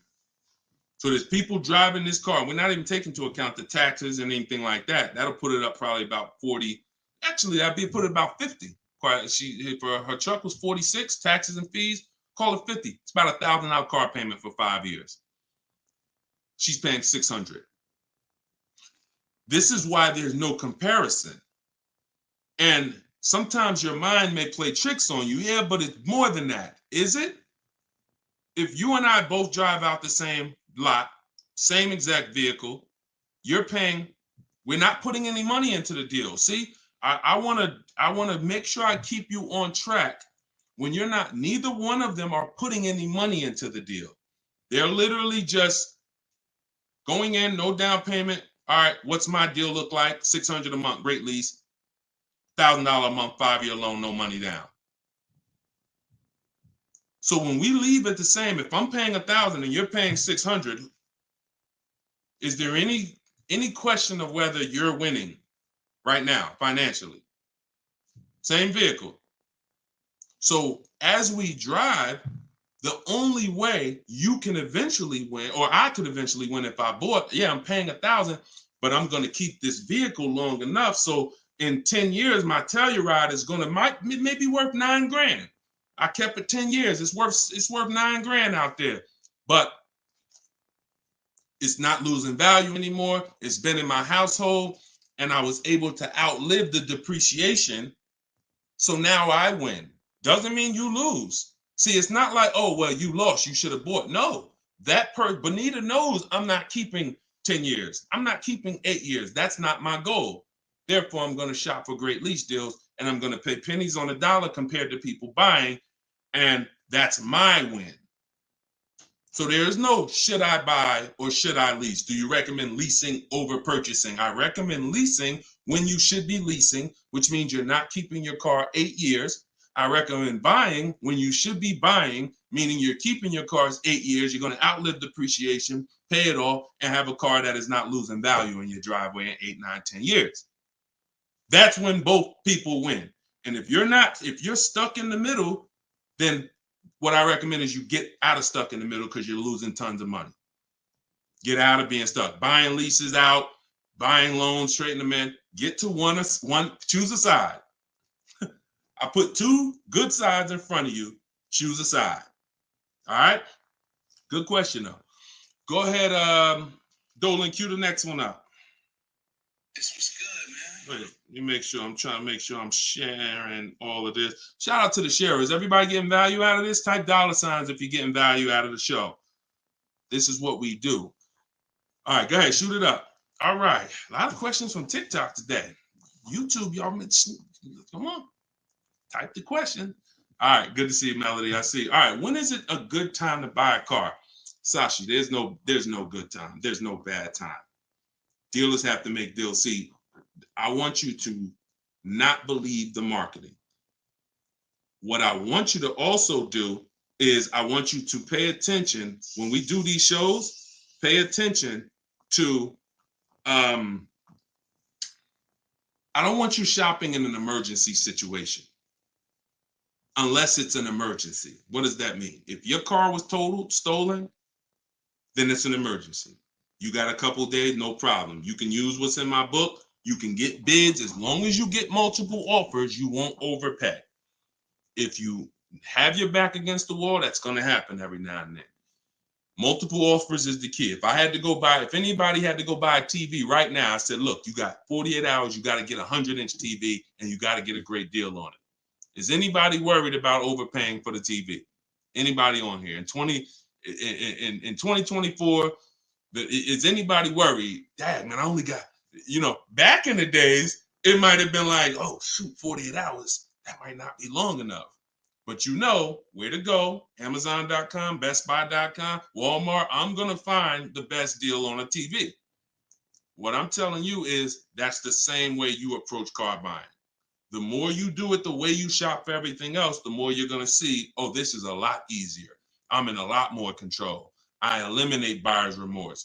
So so even if your back is against the wall, if you're shopping, buying, you still should be getting multiple offers to make sure you're getting the lowest in the market. I'd say at least 5 because 80% are overpriced. Now, if you have time, then what you should be is in the market early. I teach something called 2 dates. The as soon as date, no later than date. As soon as date means soon as you can make a deal. Don't look at offers until you can make a deal. Don't entertain it's a waste of time. You might say, Deshone, I'm waiting to get this promotion at work in May. Then I'm a car shop. Should I look at deals now? Makes no sense. You can watch the market, but it makes no sense to entertain offers because you're not in a position. So as soon as you could accept an offer. Now that might be today. Then no later than date. That's the deadline. The gap in between that is your leverage. What does that mean? The ability to say no.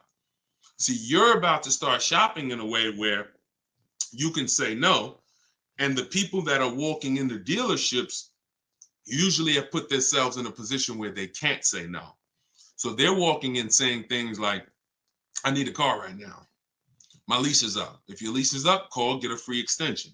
You shouldn't be shopping with your back against the wall. They're walking in saying things like, man, nobody has cars. That's because one dealer they walked in didn't have cars. Maybe they went to a second one, didn't have the color they want, and they're like, man, nobody has cars. They're broadcasting that energy, which is actually that's going to cost you.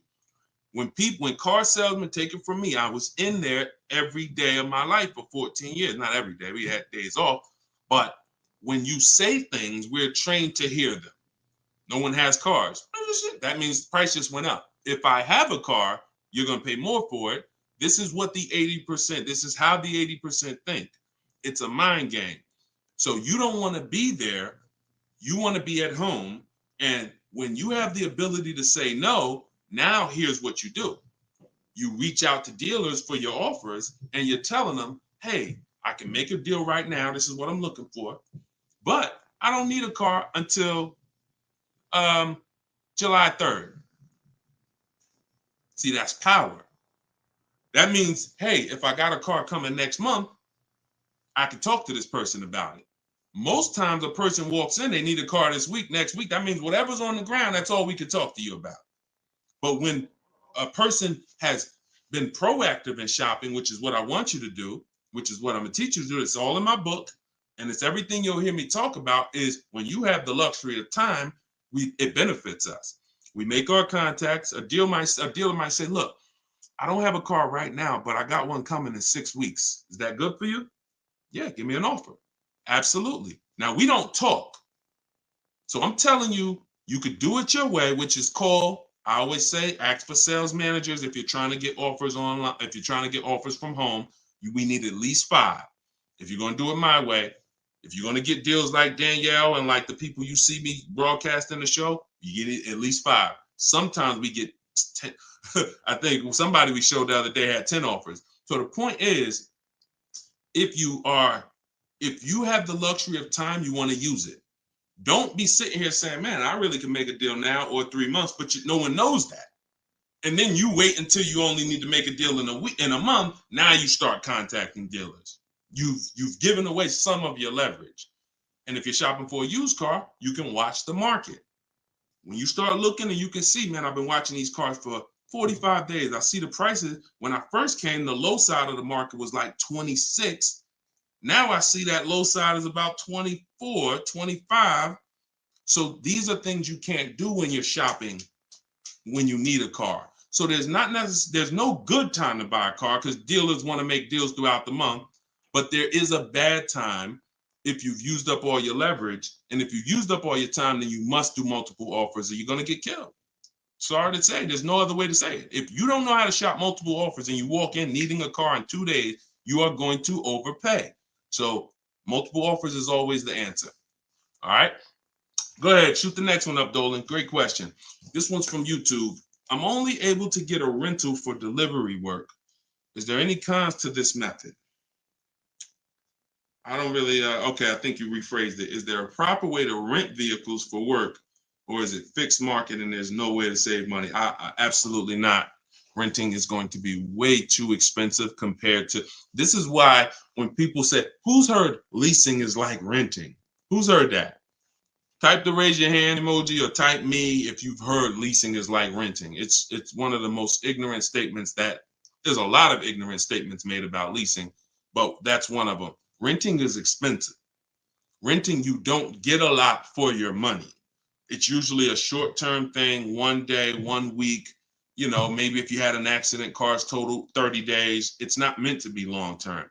So what I would tell you is if you were renting a vehicle, I would tell you try to go on Turo, try to find somebody who's willing to rent to you, possibly on a long-term basis where it's not going to be as expensive.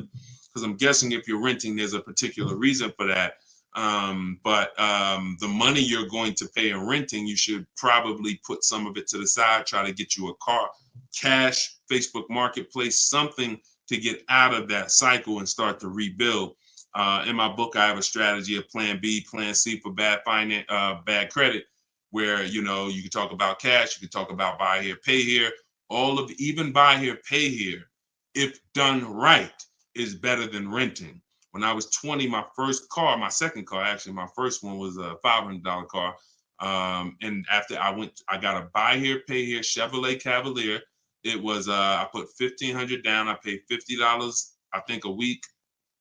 And I paid off the car in a couple months. That car lasted me 6 years. So the key with buy here, pay here is to make sure you're getting a great car, a quality car, but renting, that if I had to rent a car and I'm in a position, I would try to find somebody on Turo, the lowest price per day, and then see, hey, if I did a long-term per month rental, how much would you give it to me for? I try to work that out, see how that works. All right. God bless with that. All right. Next question, Dolan. Shoot it up. We're getting a lot of questions, so I'm going to try to move faster through the answers. This one's Facebook. Once you have the car you've decided on, how do you go about getting multiple offers from dealers? Well, you could do it the manual way, which is I would see the only bad thing. See, and here's the thing. You guys know if you've been on, if this isn't your first time, if you've seen, you know I don't hold back. But I can't teach you scripts that I've written specifically so you don't have to talk. There's tons of scripts that I have in my book that you're copying and pasting from email, because when you're trying to get quotes online, you're dealing with trained people. And unfortunately, those trained salespeople are dealing with untrained customers that are not giving them what they need, not giving them the information. So 9 times out of 10, they assume anyone online doesn't really know how to shop online. they're defensive and they're not even going to give me what I need to make them an offer. That's why I keep trying to get them to come in. So when we do our copy and paste, we're giving them what we need. And that's the only reason I say I can't explain that to you. The only way to use that, like, all right, there's scripts for everything. There's 3 levels of contact when we're contacting online. This is my 25-to-5 strategy. You're using this for new cars and leases, not used cars. Different strategy for used cars. New cars and leases, you're using my 25-to-5 in the book. And what that is 3 contacts. First, we got to let the dealers know what we want. We contact 25 dealers online with a copy and paste template, tell them what we want. We need to tell them what we want. We need to tell them what our deadline is as soon as we can buy a car, which would be today, because we don't contact if we can't buy today, and then our deadline. And now you're going to have responses. Hey, when can you come in? Hey, when can I? Hey, when can we have a phone call? Hey, whatever. So because I used those scripts, I was able to write responses. I had to use those same scripts. Hey, Mrs. James, thanks for the inquiry. Hey, when we have I'd love to help you with this. I have a car. What would be better for you for us to talk? 1 p.m. or 4 this evening? I had to use those scripts. So I was able to write the responses to them.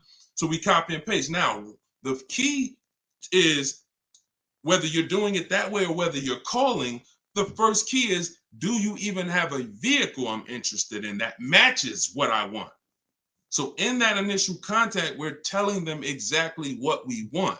Color choices. Hey, I'm open to black, blue, gray. I'm open to a sport model or a touring model. I'm open to this. Like, this is what I like. You have to tell them that, or there's no way for them to search the inventory and get you and even see if there's a match here. So once we do that, that's your first thing. Do you have a car? Now, the benefit of doing the 25-to-5 is we're shopping out of 25 dealers' inventories.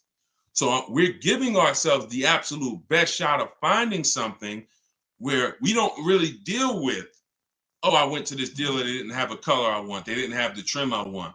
If we contact 25 dealers and there's no inventory, that means they're either in between model years, which means, okay, maybe the 24s got sold out, 25s haven't come in yet, we're on that bridge, or it's a rare car, hasn't come in yet, or it's a very rare car. See, that's different than you believing the car is rare because you visited 1 or 2 dealers. Once we contact 25, if the color, we're reaching out for a pink one and the dealer is saying, hey, we don't really have that color, that's when we know. So shopping out of 25 dealers, we get the best shot. We're trying to find who has a car. Second thing we're going to do now is we need to send a quote request. When we send our quote request, we're telling them what we want. If we're buying, we're looking for all cash price because we're not doing taxes. We want a bottom line price. And we're getting that from at least 5 to 7 dealers. Because when you shop correctly, remember this, when you truly have shopped multiple offers correctly, you're going to see at least a $3,000 to $5,000 difference from your lowest offer to your best offer. I've been working with people around the country. We're 2 million followers. We have 1,700 people we've worked with personally since 2021. That is the consensus. 3,000 to 5,000 bare minimum. And in fact, some of you who are looking for higher price cars, you look at somebody like Kimberly. Kimberly used multiple offers. Her Maserati she was shopping for, she picked it up a little while ago, $86,961 vehicle. They offered it to her for $66,261. Deshone, that sounds crazy. She saved 20 grand. Actually, 20,700 on that offer. So now you never can pick. You don't know where the bottom is. She didn't go in saying, if I can't save 20 grand, I'm not getting it. That's not how we go in. We go in, we do multiple offers, and we let the bottom reveal itself. We don't choose the bottom. All right. So once we do that, we're getting our quotes, and there's going to be a lot of people who try to stop that.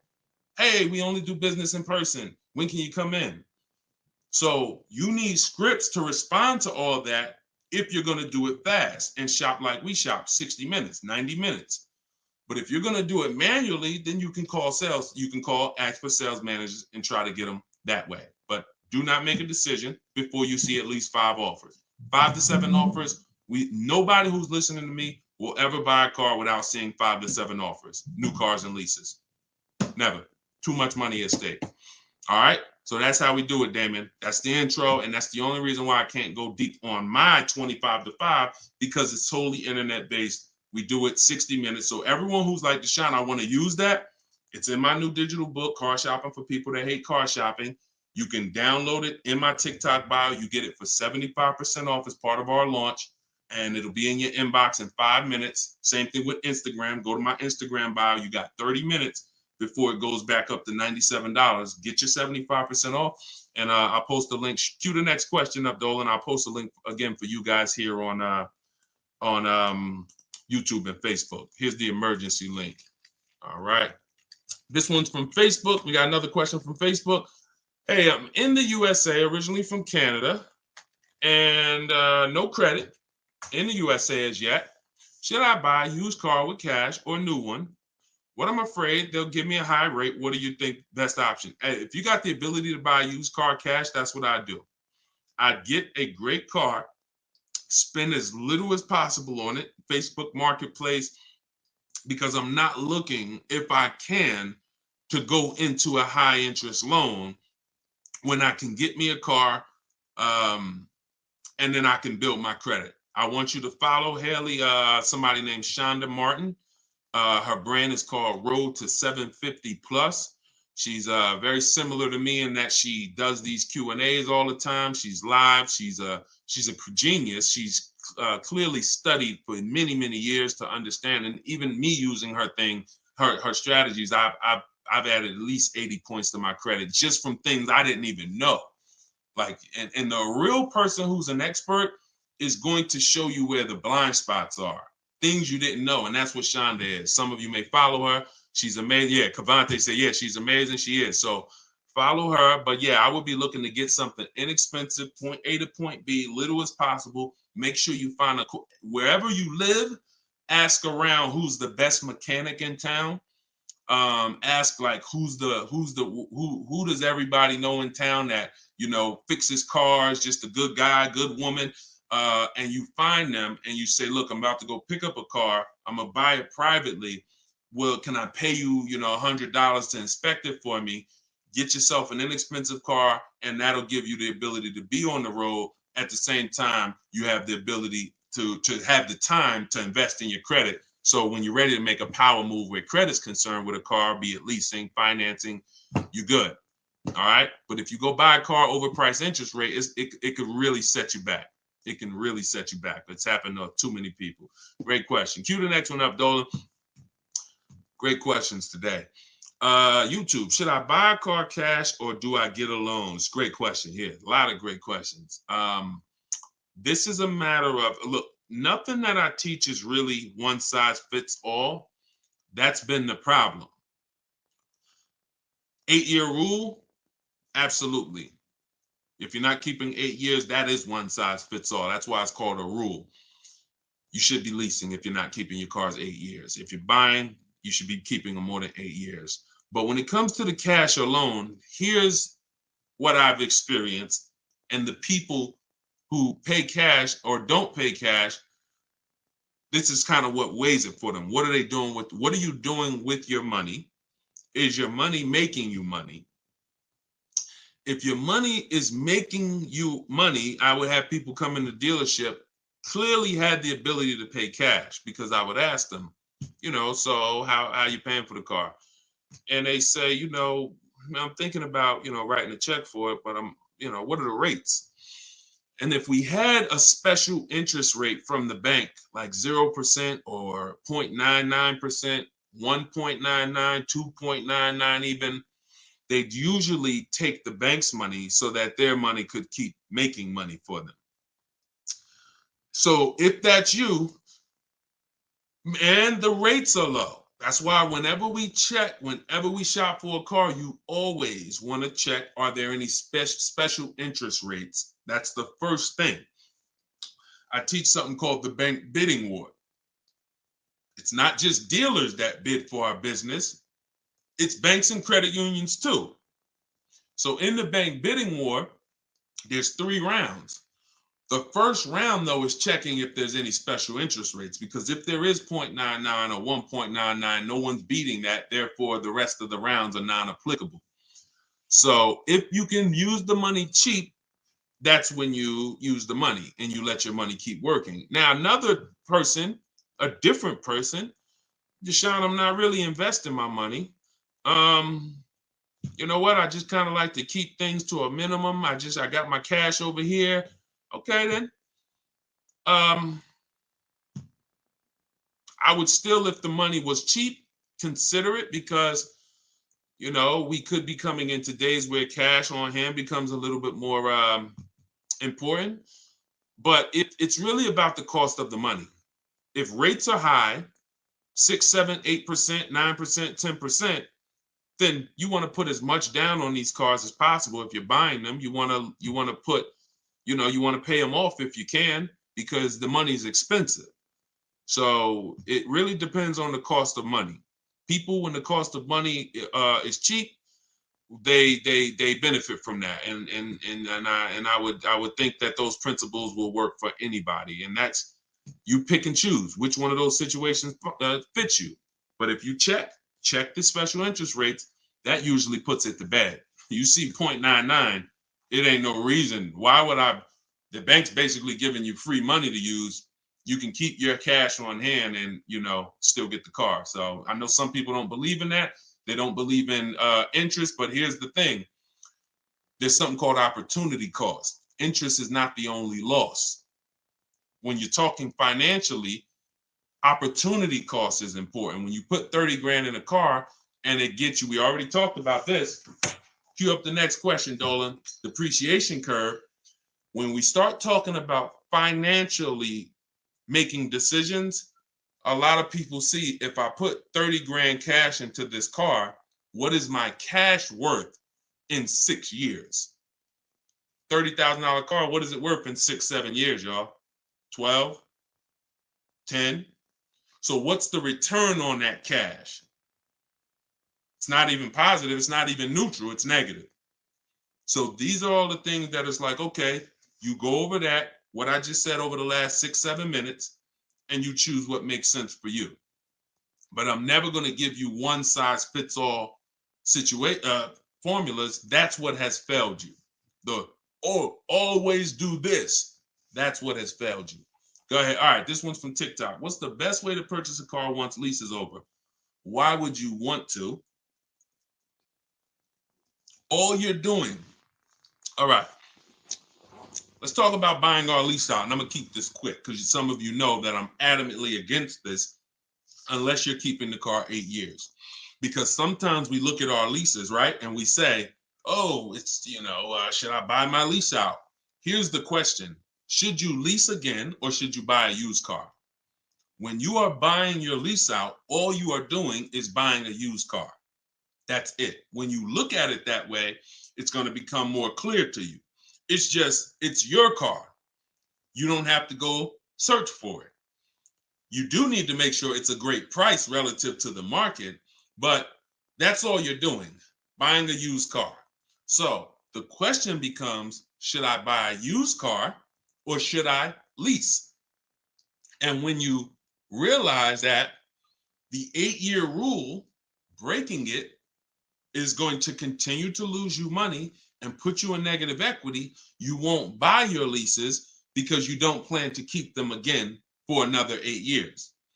I'm going to tell you how I found this out to be horrible. Guy walks in the dealership. I'm looking at the car that he has. He says, okay, I'm looking to trade this in and get me something new.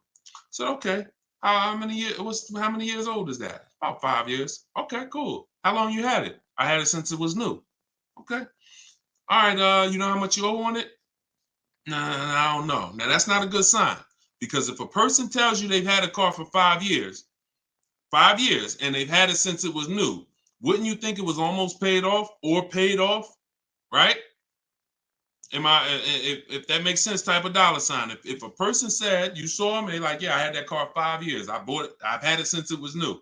Shouldn't it be almost paid off or either paid off, right? So when he said, I don't really know what I owe, I was like, okay, no problem. We'll call the bank. We'll find out. All right. So I have the used car manager look at his because everyone who's in this position, I'm going to tell them about leasing. So I'm looking forward to that, because once I tell them about leasing and I show them the numbers and like, hey, you keep trading these cars, look how much you're going to save. And some people will come in and their car was paid off. And I'm like, good thing is whatever that car is worth, you're going to get all that back. You're not putting it into your deal and using most of it as a down payment. So I've literally changed people from financing or buying to a lease, giving them a check back for their whole car that they was coming to use as a trade, and they get a check for $12,000, and then they leave with a lease with no money down or little down, and they're like, yo, this is great. So I'm thinking I'm about to lay this out for him. And so used car manager goes, looks at his car, may say like, okay, I think the car's probably worth about 18. Okay, perfect. So let me call the bank, find out what he owes. Hey, how are you? I'm calling for Mr. Johnson here. Yeah, he's interested in replacing his car. We need his payoff. Okay, the payoff is 18,000. Wait a minute. How the heck is the payoff 18,000? Hey, Mr. Johnson, they're saying you still owe 18,000. Dang, it's that much? Yeah, I didn't know it was that much. Wait, I thought you said you had the car since it was new. Yeah, I did. You know what happened? We leased it for 3 years, and then we had bought it when we bought it after the lease. That's how I learned how bad this was. So I'm like, okay, because when you buy your car off lease, most people, you're going to need a 6-year loan to have a similar payment. So if your payment was $400 and you buy the lease, you're typically going to need a 6-year loan to have around the same payment, right? So picture this, 3 years to lease it, then you get a 6-year loan. 6 plus 9 is what? 6 plus 3 is 9. Anybody on here signing up for a 9-year loan on a car? Anybody? We got a lot of people on here. Anybody on here signing up for a 9-year loan? No? Okay. Room's quiet. So we've never signed up for a 9-year loan. Look, she said, heck no. Right. We never signed up for a 9-year loan, 9 years of payments on the same car. Yet when we buy our leases, this is what's happening. So you look and say, all right, you bought your lease, you put 6-year loan, so you leased it for 3, then you paid it for another 2, that's 5. Now you're tired of it. Yo, man, I've been in this car, let me go trade it. Problem is, you still have 4 years left of payments. That's why buying the lease is horrible. One situation where it makes sense, if you're keeping it 8 years. That's it. If you're going to keep it another 8 years from the day you buy it, then potentially go ahead. Because all it is again, buying a used car. If you said to Sean, should I buy a used car or lease? How many years you keeping it? I'm keeping 8, 9. Buy the used car. Don't lease. So preaching the truth. Thank you, Kevin. I'm glad, man. And hopefully these stories will stick in your head. So when you encounter these situations, you know, when someone says to you, hell, man, I'm thinking about buying a lease, you'll never forget the story. So this has nothing to do with getting the best deals. This has everything to do with having the best deal structure. So I'm glad that clicked. Go ahead, shoot the next one up, Dolan. Oh, I see we already been on for. All right. We'll do a couple more. I'm trying to get through them as quick as possible. Y'all, if y'all like Deshone, I love to know everything you teach of how you shop for cars. Everything I teach is in a step-by-step way. In my digital book, Car Shopping for People That Hate Car Shopping, 7 Steps to Saving Time, Money, and Avoiding Dealerships. Everything we do is a bid. We're buying cars and leasing cars in 90 minutes, 60 minutes. When you get good, you'll be able to do this in like 45, 60 minutes. You never spend more than 30 minutes in a car dealership. You're at home. You're the prize. You're getting bids. You're no longer negotiating one-to-one where you're in a losing position. When you're getting bids, you're in the winner's position. So you can get your book for 75% off as part of our launch. So we want to do 75% off. It's normally $97. In my TikTok bio, you can grab yours. It'll be in your inbox. And some people say, before I get to this next question, Deshone, is it in print? There's a lot of reasons when you use it, you'll see there's no way this book could have been printed. One, things change. Vroom was one of the companies that we used to use for bidding. Vroom's out of business. if we had 100,000 books out there in your houses that you all paid for, now it's like, okay, what do we do, y'all? That's obsolete. Now that's when you hear people say, hey, you need volume 2. I know just 6 months ago that I asked you and told you that I was going to solve your problem with volume 1, but that's no good anymore. Volume 2, get it today. We're not doing that. And there's nothing against them because, again, they did what works, but we didn't want to do that. I wanted to be able to update this book on the fly. What I did when Broom went out, I updated the file. Everyone's book was updated. And there's also links in there. There's links to videos. Like I said earlier, you have my scripts in there. That was all stuff. You're going to be copy and pasting this. There's no way I could have did that in a physical book at all. All right. What do you think of swap a lease? If you can get a great lease deal, absolutely. Absolutely. We always compare, divide the monthly payment into the MSRP. The 1% rule has existed way before I started, way before I even got in the car business. The 1% rule said if you can lease a car for less than, for 1% of the MSRP, no money down, no money out of pocket, just, covering the first month's payment, you stole a car. Coincidentally, every lease I've ever had was under 1%. I paid $330 a month for my $35,000 Jeep Grand Cherokee Laredo. I paid $325 a month for my Infinities, then $345. Then my highest one was $390. And that was a $45,000 vehicle. So these are under 1% leases. In order to get 1% leases, you need to shop multiple offers, but you also need a great lease program. So what we always say is under 1% is a steal. You'll see there's 3 categories of leases. Steals, great value. Those are under 1%. Great deals. Those are between 1% and 1.5%. And then where it's time to chill, over 1.5%. You're paying too much for a car you're giving back. So if I was taking over someone's lease, I'm judging it by the same thing. Leasing is a value play.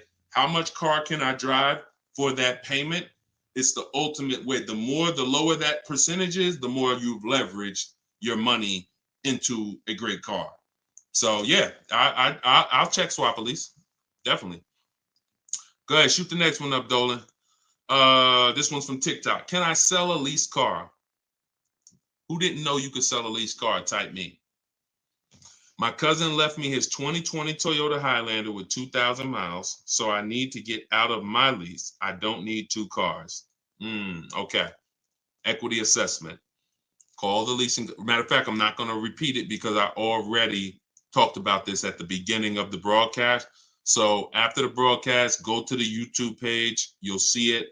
I think it was either the first or second question. So within the first 10 minutes, I talked about how to do the equity assessment. You're going to follow that process.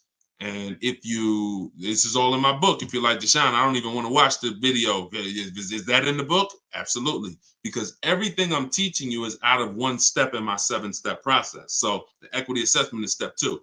After we decide leasing versus buying, that's step 1. That's the most important question. Foundation of your car deal is, did I lease when I should have leased? Did I buy when I should have bought?